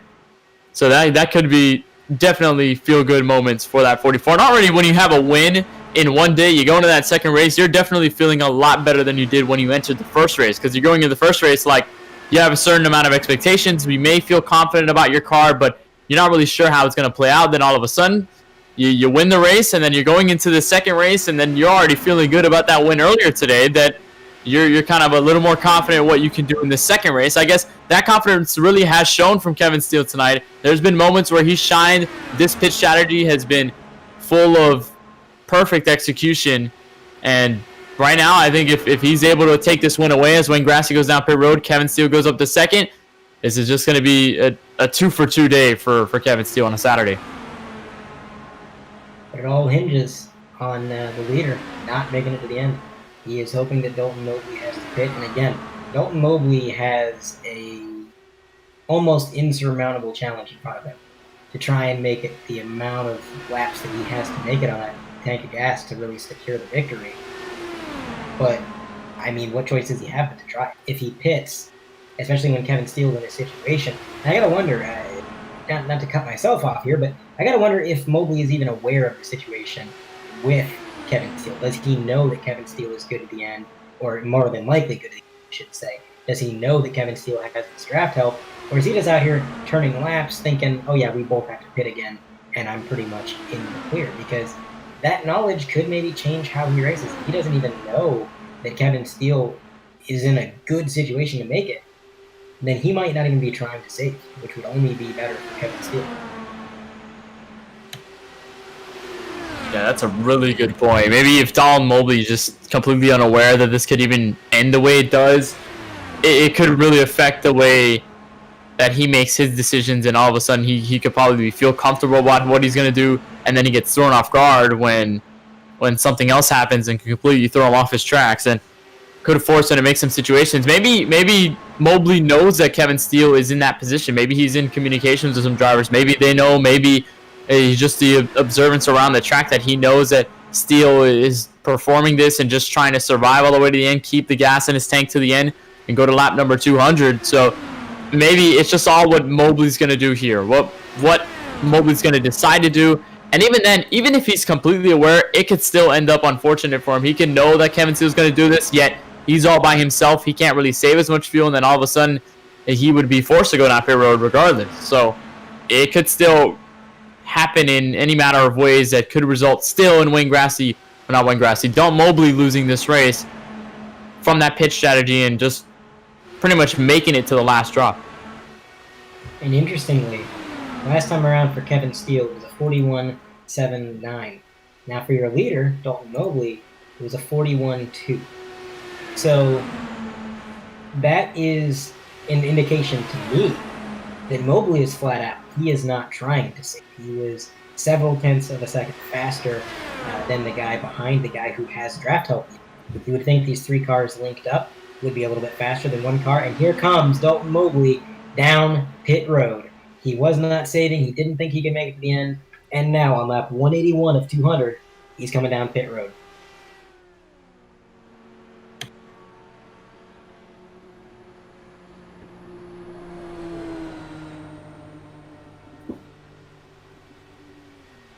Just as he's getting into his box, here goes Kevin Steele right on by to take over the lead. So I'm wondering here if Dalton Mobley is thinking that he can get a undercut if he's still unaware of what kind of situation Kevin Steele might be in. Yeah, when that all transpired, I was just about to say, it was an indicator to me that he didn't know that Kevin Steele was saving, because he was running so much faster. Really, he had no reason to run. Kevin Steele is running slower lap times. He's trying to conserve fuel. Mobley didn't really have any real reason to push the car as hard as he was pushing it. So that kind of tells me he didn't know. And now it really comes down to whether or not Kevin Steele can make it. And, if I was a betting man, I think Steele's got it. He made it 33 laps one time already this race. And all he's got to do is do it one more time. But also, now that I really think about it, I was saying that even if Dalton Mobley, was even aware he could still run out, but would still be forced to go down pit road to get that fuel and be topped off all the way to the end. That's in the case that Kevin Steele is able to nail this perfectly, and he's able to save enough to go all the way to the end, and is still able to make it to the checkered flag with gas still in his tank, and he's able to make it, even if he's probably sputtering at the line, still able to cross the line in first.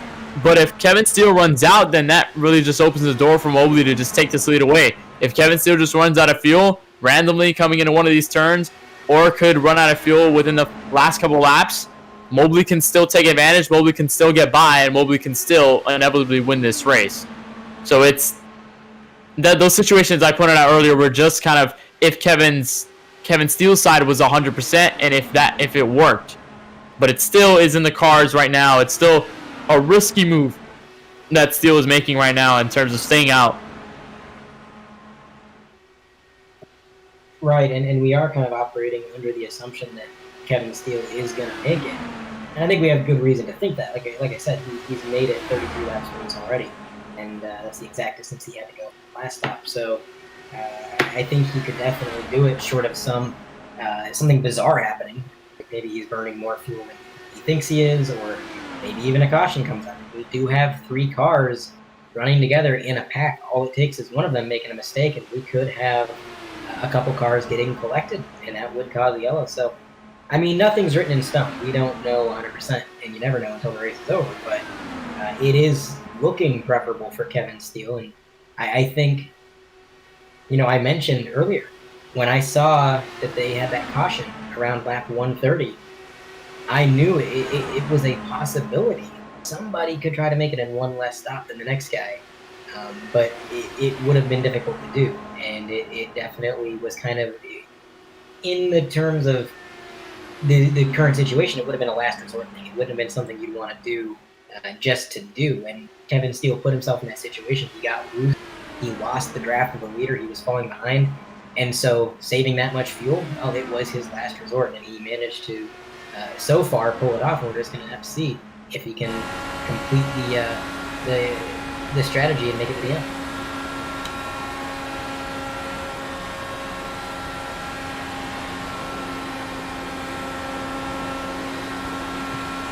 Riding on board now with Kevin Steele, you can see just how careful the inputs are on the steering wheel in these machines. You watch a stock car go around this track and they're cranking on the wheel, sawing it. These cars, just these little inputs and just barely any corrections as they navigate the corner. Just turn the wheel going in, hold it steady, and then try and carefully straighten it out on the exit. It's just a lot of precision, a lot of finesse required. And you can see just how low Kevin Steele is getting down to that apron. And I gotta say, I don't fully understand that, because he's in a situation where all he's doing is saving fuel and drafting with his teammate there, and he's not really trying to push the car for lap times.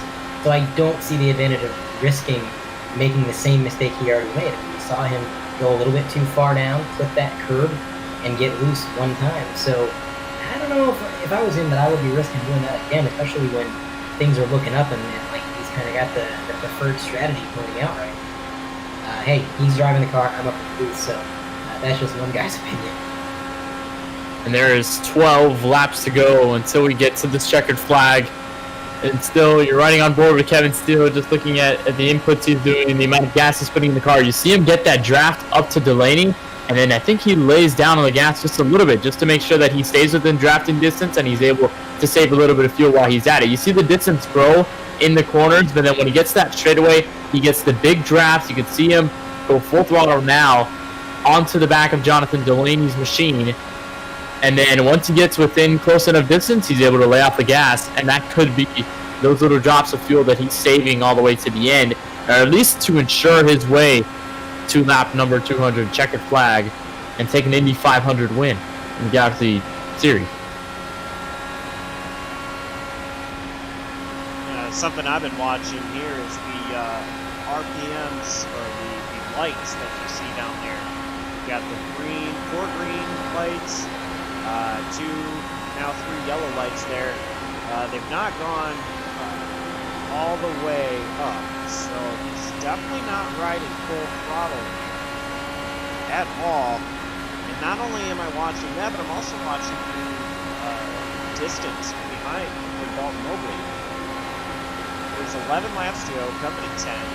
Mobley is 8 seconds behind, but he's been catching really quickly. He might be there before this thing is over.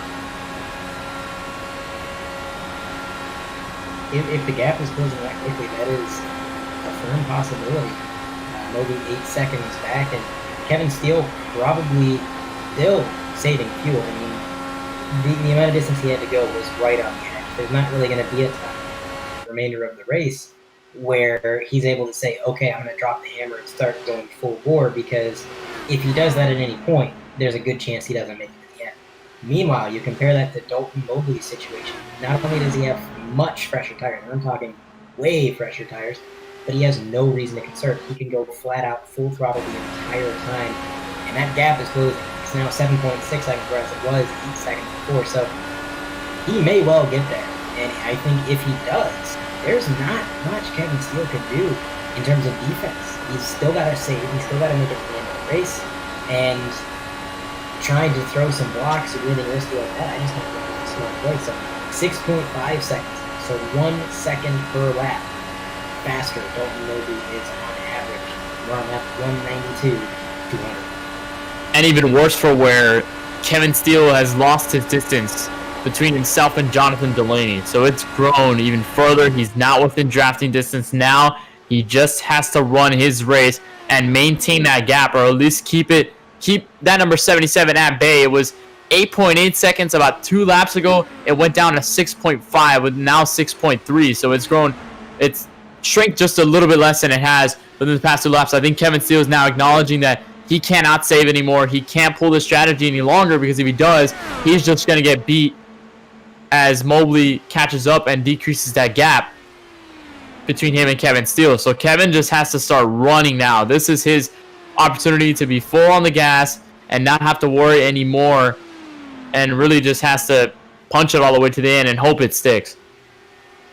The lap times definitely back up your claims, Ken, because I'm looking at Kevin Steele's lap times.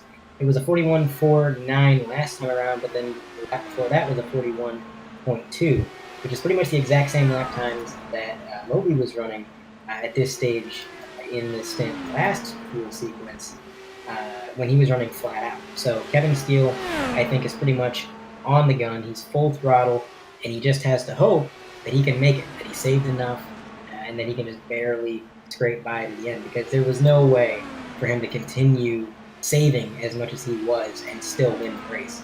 Dalton Mobley was closing the gap insanely, and even now, with Kevin Steele getting back on the throttle, he's dropped the hammer. He said, screw it, we're just going to get on the throttle, and if I run out, I run out. Even so, Dalton Mobley still is continuing to close the gap. It was 6.3 seconds, now 5.8. So he's got about 6 more circuits, 5.5 more circuits around this track to try and close that gap even further. And Kevin Steele, every one of those laps is going to be nerve-wracking, because he has no idea whether or not he's going to make it.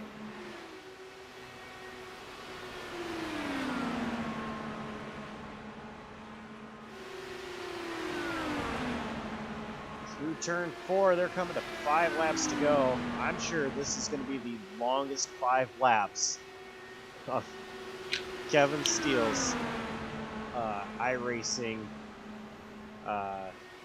career.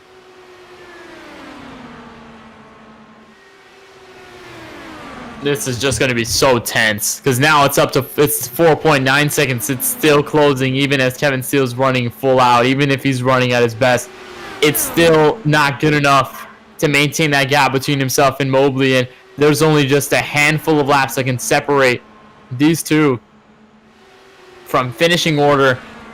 Obviously, these two will definitely occupy first and second. We just don't know which order to come in. It'll be 4 laps to go this time at the line. Steele eager to hold on to this lead.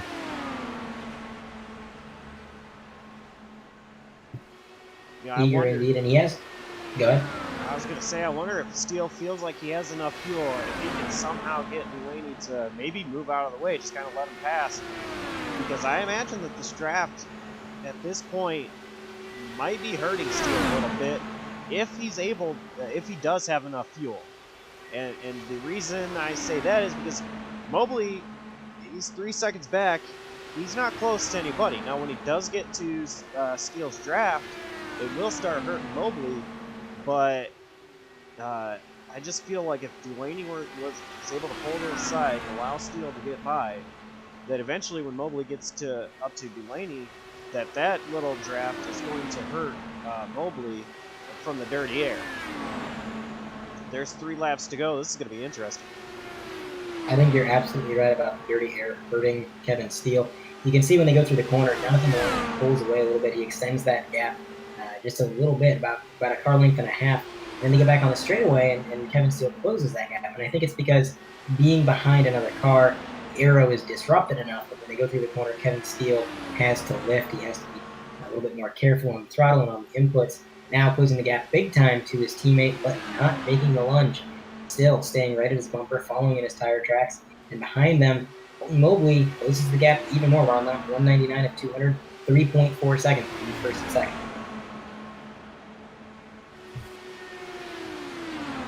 Now at this point, I think Mobley has got to gain a lot here if he wants to catch Kevin Steele. I think Kevin has this in the bag as long as he has enough fuel. Because at this point, there's not enough time for Mobley to catch him.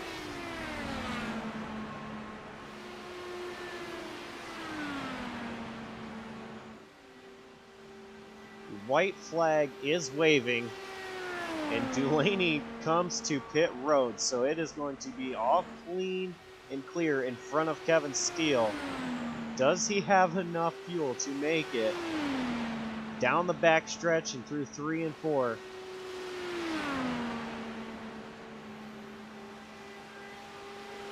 Still under power. Into turn 3 for the final time for Kevin Steele.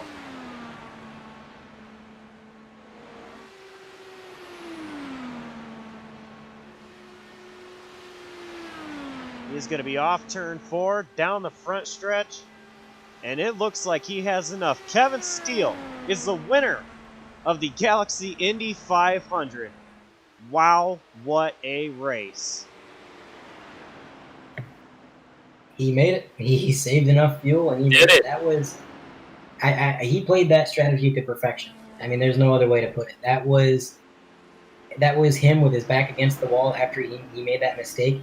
His only choice was to conserve fuel and make it on one less stop in the competition. That was the one way to win the race. And even then, a lot of things had to fall in line and play out in his favor, and everything came together. It worked out for him, and he pulled it off. What a win.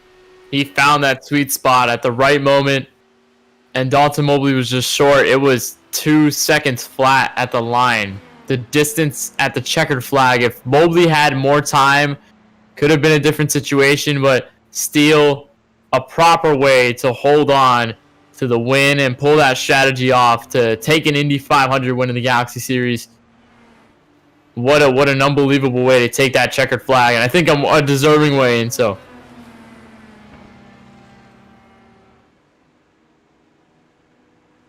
Along comes Delaney to give his teammate a bit of a celebratory push, or perhaps Kevin Steele's out of fuel. I don't know. But Delaney telling his teammate, congratulations. And now Kevin Steele says it's time to celebrate. Does he have enough to burn out, though? That's the question. Well, he's not going anywhere. Maybe not. And here comes the push truck. It looks like he did run out of fuel.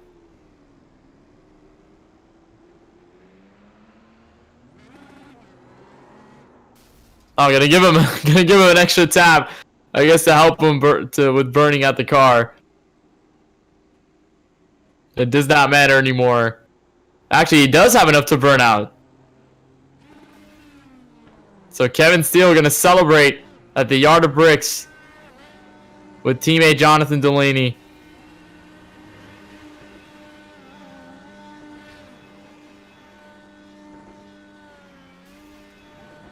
What an absolute race of attrition. You got to think 21 drivers started this race. 3 of them finished on the lead lap, and only 5 of them finished the race at all. So, man, it was a rough start, and it was definitely a race where survival was key, and these guys just had to play it smart. And, I've always said, if anybody is good at playing it smart and being consistent and getting these kinds of wins and these kinds of races, it is always Kevin Steele. The guy knows how to play his cards. He knows when to make his passes, when to take it easy, and it's worked out for him.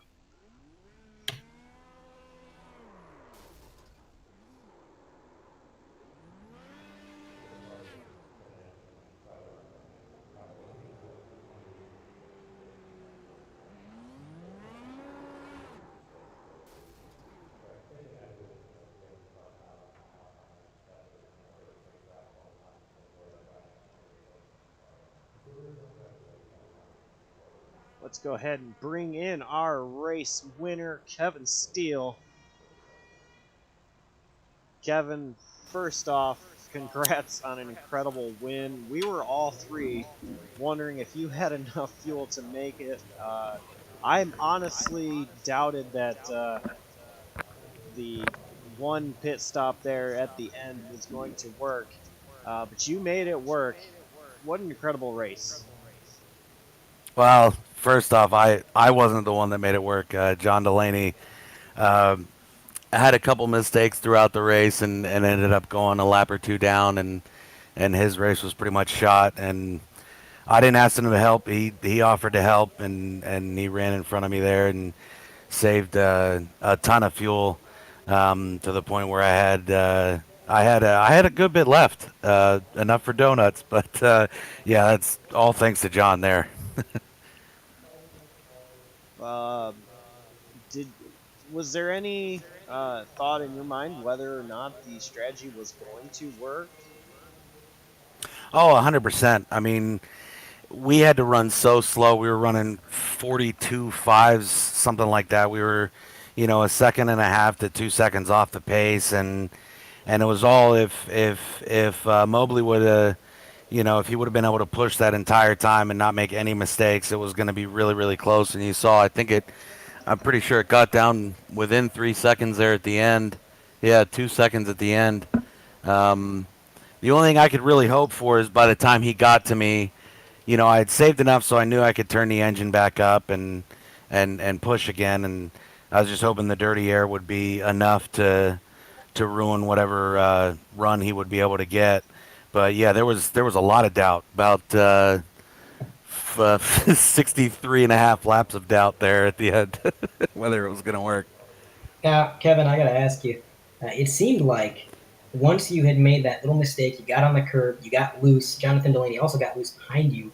You had lost the draft leader, and it seemed like saving fuel and making it to the end on one less stop in the competition was really your only choice, at least from my perspective. Was that how you felt about it too? Once that had happened? Yeah, that kind of solidified it there. Obviously, before that caution came out, it was a completely different race. Honestly, it was just a little bit boring. I don't have any explanation from that. That was just the VRS setup. I mean, the only thing I can chalk that up to is when the Galaxy Cup Series was here in July.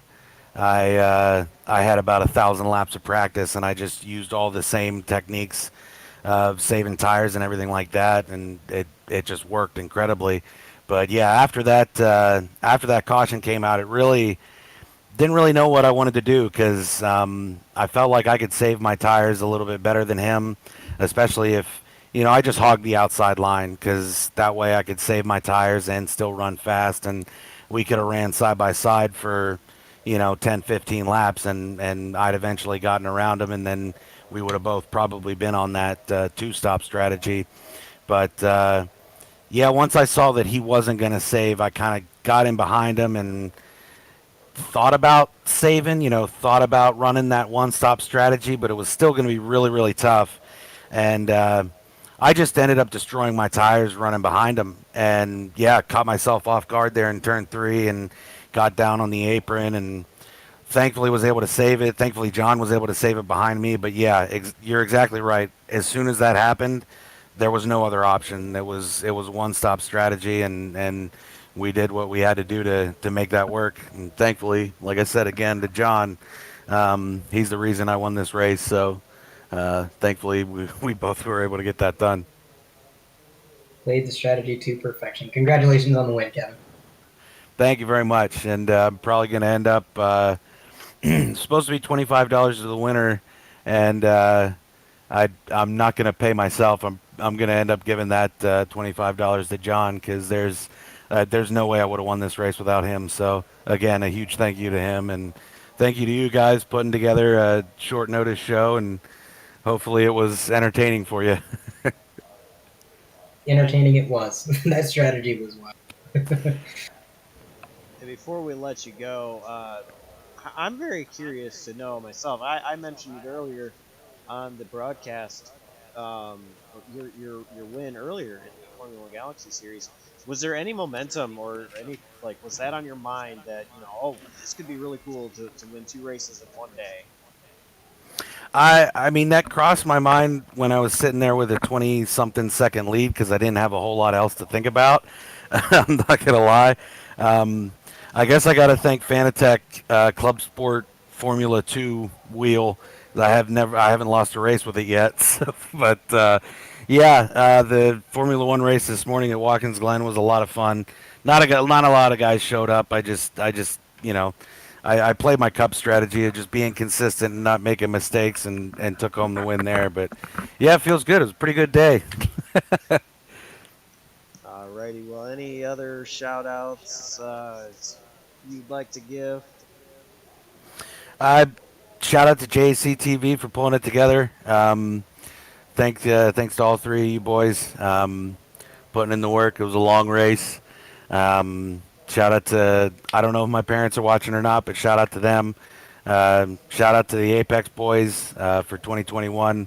We've been having a lot of fun in chat lately, and I'm excited. And this just gets me, having a day like today just gets me more and more excited to kind of get back into the swing of things and get serious with the cup side. So, yeah, just really, really good day.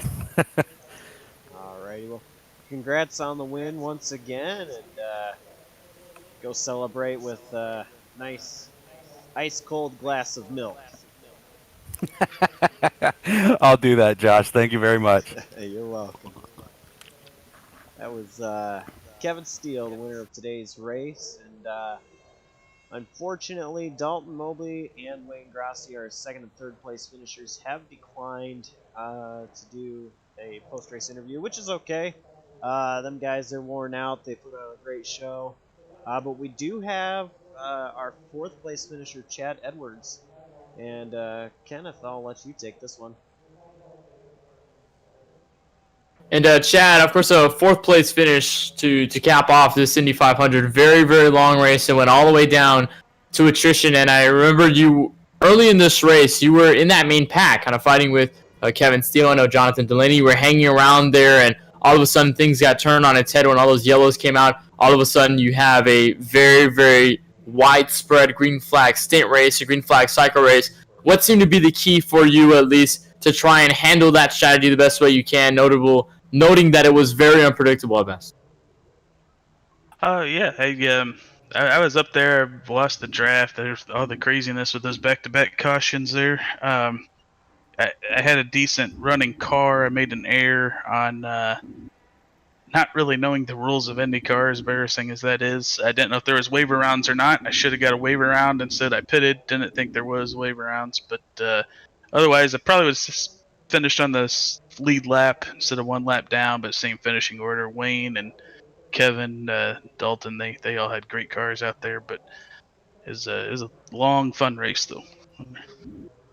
Was a long and fun one, but also you said it was a different one, obviously, because it's the IndyCar side of things, handling these open-wheeled race cars as opposed to being, the stock cars and in the trucks and obviously in the Cup Series machines that a lot of the people in this series are used to. What seemed to be the biggest difference, or this seeming was the biggest challenge that you really had to overcome throughout this race the most that you noticed? There is no contact with any other car. Like the NASCARs, we get to beat and bang on each other a little bit, and these you have to be extremely careful. They get such a fast closure rate on, when you're in that draft, you just have to be careful that you don't actually accidentally spin somebody. It got into a couple people at practice, but that's what practice is for. It's just a completely different feeling than in the Cup car that took a little bit to get used to. But they're fun to drive. I had a lot of fun driving these things. It certainly was a lot of fun watching you guys handle those race cars. It was all the action was certainly keeping us on the edge. Chad, a valiant fourth place effort, especially with what went on and the attrition and the survival of the fittest, obviously. But before we let you go and celebrate this top 5 finish, which people do you have to thank? Any teams, sponsors, or shout out to just anyone you want to give it to tonight? Oh yeah, appreciate Loudmouth Motors there, with Andre. He's gave me a good car tonight, and appreciate Bryce after he got wrecked out. He stuck around, crew chief for me. I appreciate him sticking around, helping me out a little bit, giving me some strategy there towards the end. So Appreciate you guys having given me the opportunity to run it. Well, Chad, certainly appreciate the time, and of course, fourth place finish must feel good. Of course, congratulations on your top 5 finish, and we look forward to seeing what you can do, I guess, in all the Winter Series events since we're kind of being in action in the off season. Thank you so much. Absolutely. Looking forward to it. Thanks.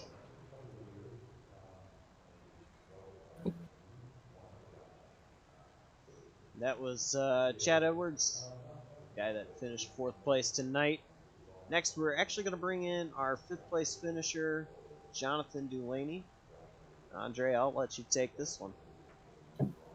John Delaney, you got a copy? Yeah, I got you, Andre.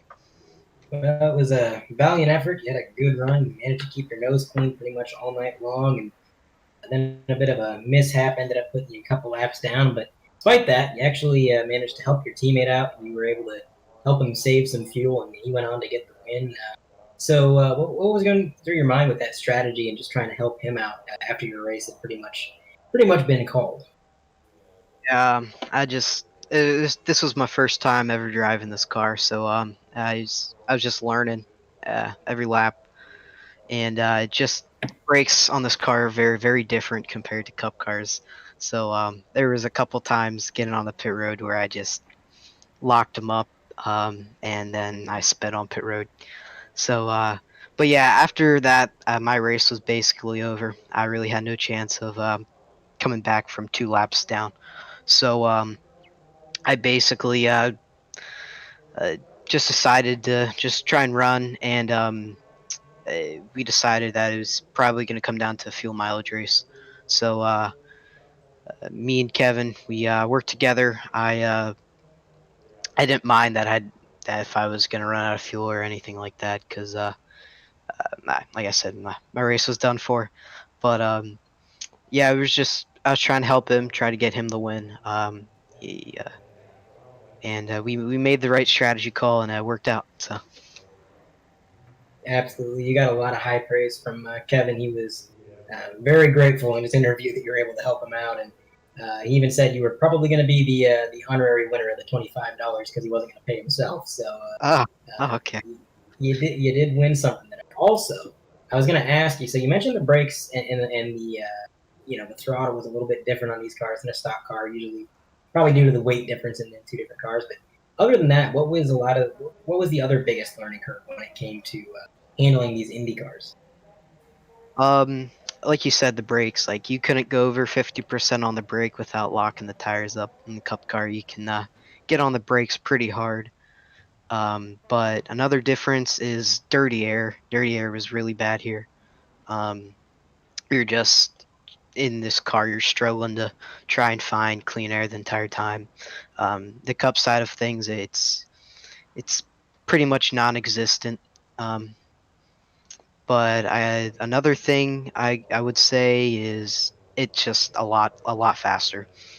We're going 230 miles an hour in the draft, and that's a good 30-40 miles faster than what we'd be going in a Cup car. So you just gotta be a lot careful. Also, you can't in the Cup car you're allowed to bump each other, kind of rough someone up a little bit, and all that stuff. But like in this car, you just can't. You make contact with someone, or you're done. Like you. So it's a lot to learn coming from a Cup car to the Lara, the Indy car. So, but it was fun. I enjoyed it. Well, you had a good run. Congratulations on your finish. Before we let you go, any shout outs you would like to make? Um, I'd like to thank Kevin for putting this race on. It was fun. You guys, JCTV, everyone up in the booth, and yeah, everyone that just raced tonight. It was a lot of fun. All right. Well, we thank you for your time, and we look forward to seeing what you can do in some of the more off-season winter events. Yep. Thanks, guys.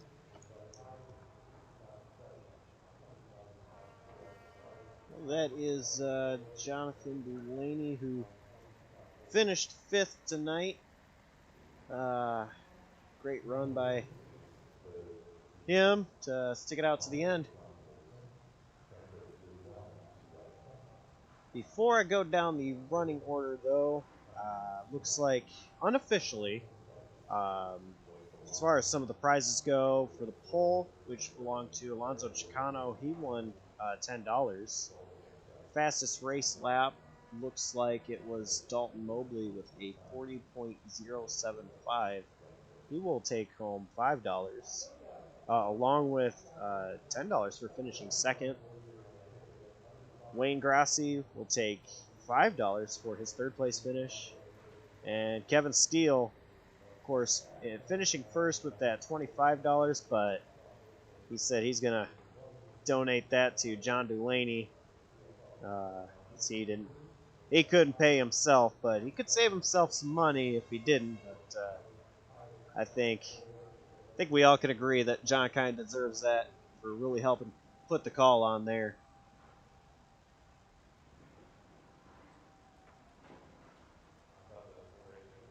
Going down the running order, though, finishing first was Kevin Steele. Second, Dalton Mobley. Third was Wayne Grassi. Fourth, Chad Edwards. Fifth, John Delaney.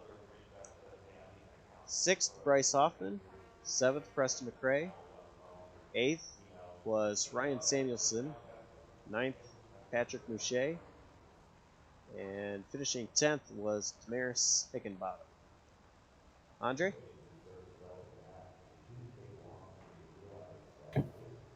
Not very professional, but actually, I got disconnected. I don't have the finishing order. I apologize.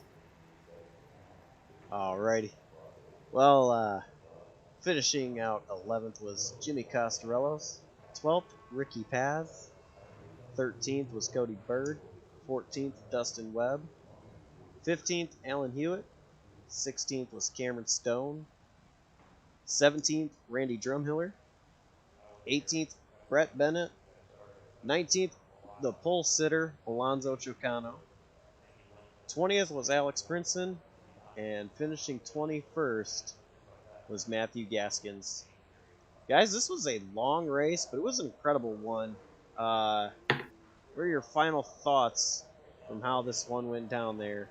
We'll start with you, Kenneth. I just really want to see more of these open wheel type races, especially obviously I hope the attrition it wouldn't be as high. I wish we would have had a lot more drivers to finish this race, but even then just how crucial it is to pit strategy, and even then we were talking all night long about the differences between the IndyCar side of racing versus the NASCAR side of racing and the stock car side of racing, but the racing in general, the pitch strategies, all the moves, the reactions, all the decisions made behind the wheel are still the same throughout. And it really showed here tonight where we saw Kevin Steele put on that masterful strategy to stay out, save enough fuel, and end up winning this Galaxy Indy 500. So it was a case of all cards. We saw huge wrecks. We saw great racing up front. Saw a lot of aggressive moves. Saw the pitch strategy come all the way to the end. And of course, we had our winner there at the end. Andre, I know I was very excited about this, and especially the way this race handled out. Hopefully, it could have been a little better, but nonetheless, what we got was still sufficient. Absolutely. I just got to agree with pretty much everything Ken said. I would love to see more IndyCar events, especially on ovals. Maybe some tracks that are a little bit wider, a little bit more forgiving. And I think the more these drivers learn about these open wheel vehicles and the more they adapt to them, the better the racing would be. Like Kenneth said, there was a lot of attrition, and it's kind of a shame. We of course would have liked to see more drivers finish out the race and have more fortunate races. But I think if we were to do this again, if an event like this was to happen going forward in the off season, these guys could figure it out. They're very talented drivers. They would get it figured out, and then once they did, we know it would be entertaining. I mean, this race was really fun to watch, even with the few drivers that finished it. There was still so much strategy, so much going on that you almost didn't even notice there were so few drivers left. So, yeah, it was a lot of fun. Yeah, I have to agree as well. It was really fun, and I've been looking forward to this race for a while now. Ever since Kevin announced it, I've believe it was back in August when he announced it, and I wanted to race this event myself, as I missed the iRacing Indy 500 earlier in the year. So I wanted to race this event, but the more and more I thought about it, I was like, this would be a fun one to broadcast. So I'm really happy that I ended up going down the broadcasting route. And I would like to see more IndyCar events myself with Galaxy, and I might just have to make that happen. You know, it helps being the man in charge of Galaxy, and we have an incredible admin crew as well. I've got to throw that at them guys out there as well. Kevin being one of them, Damaris, and Brian Mabry. So we'll definitely have to make something happen, and make some more indie events happen in the future. But I think that's going to wrap it up from here. We do have a couple more off-season planned events. As far as what JCTV goes, our next one is going to be December 5th, and it's going to be called the Bird Bowl, hosted by Cody Bird. Going to be a dirt race with, I believe, the 410 sprint cars at Eldora. I'm looking forward to that one and be on the booth for that. But otherwise, big thanks to Andre and Kenneth for being here. So on behalf of them, I'm Josh Coppernell. Thank you for tuning in, and we'll catch you in the next one. Stay safe out there.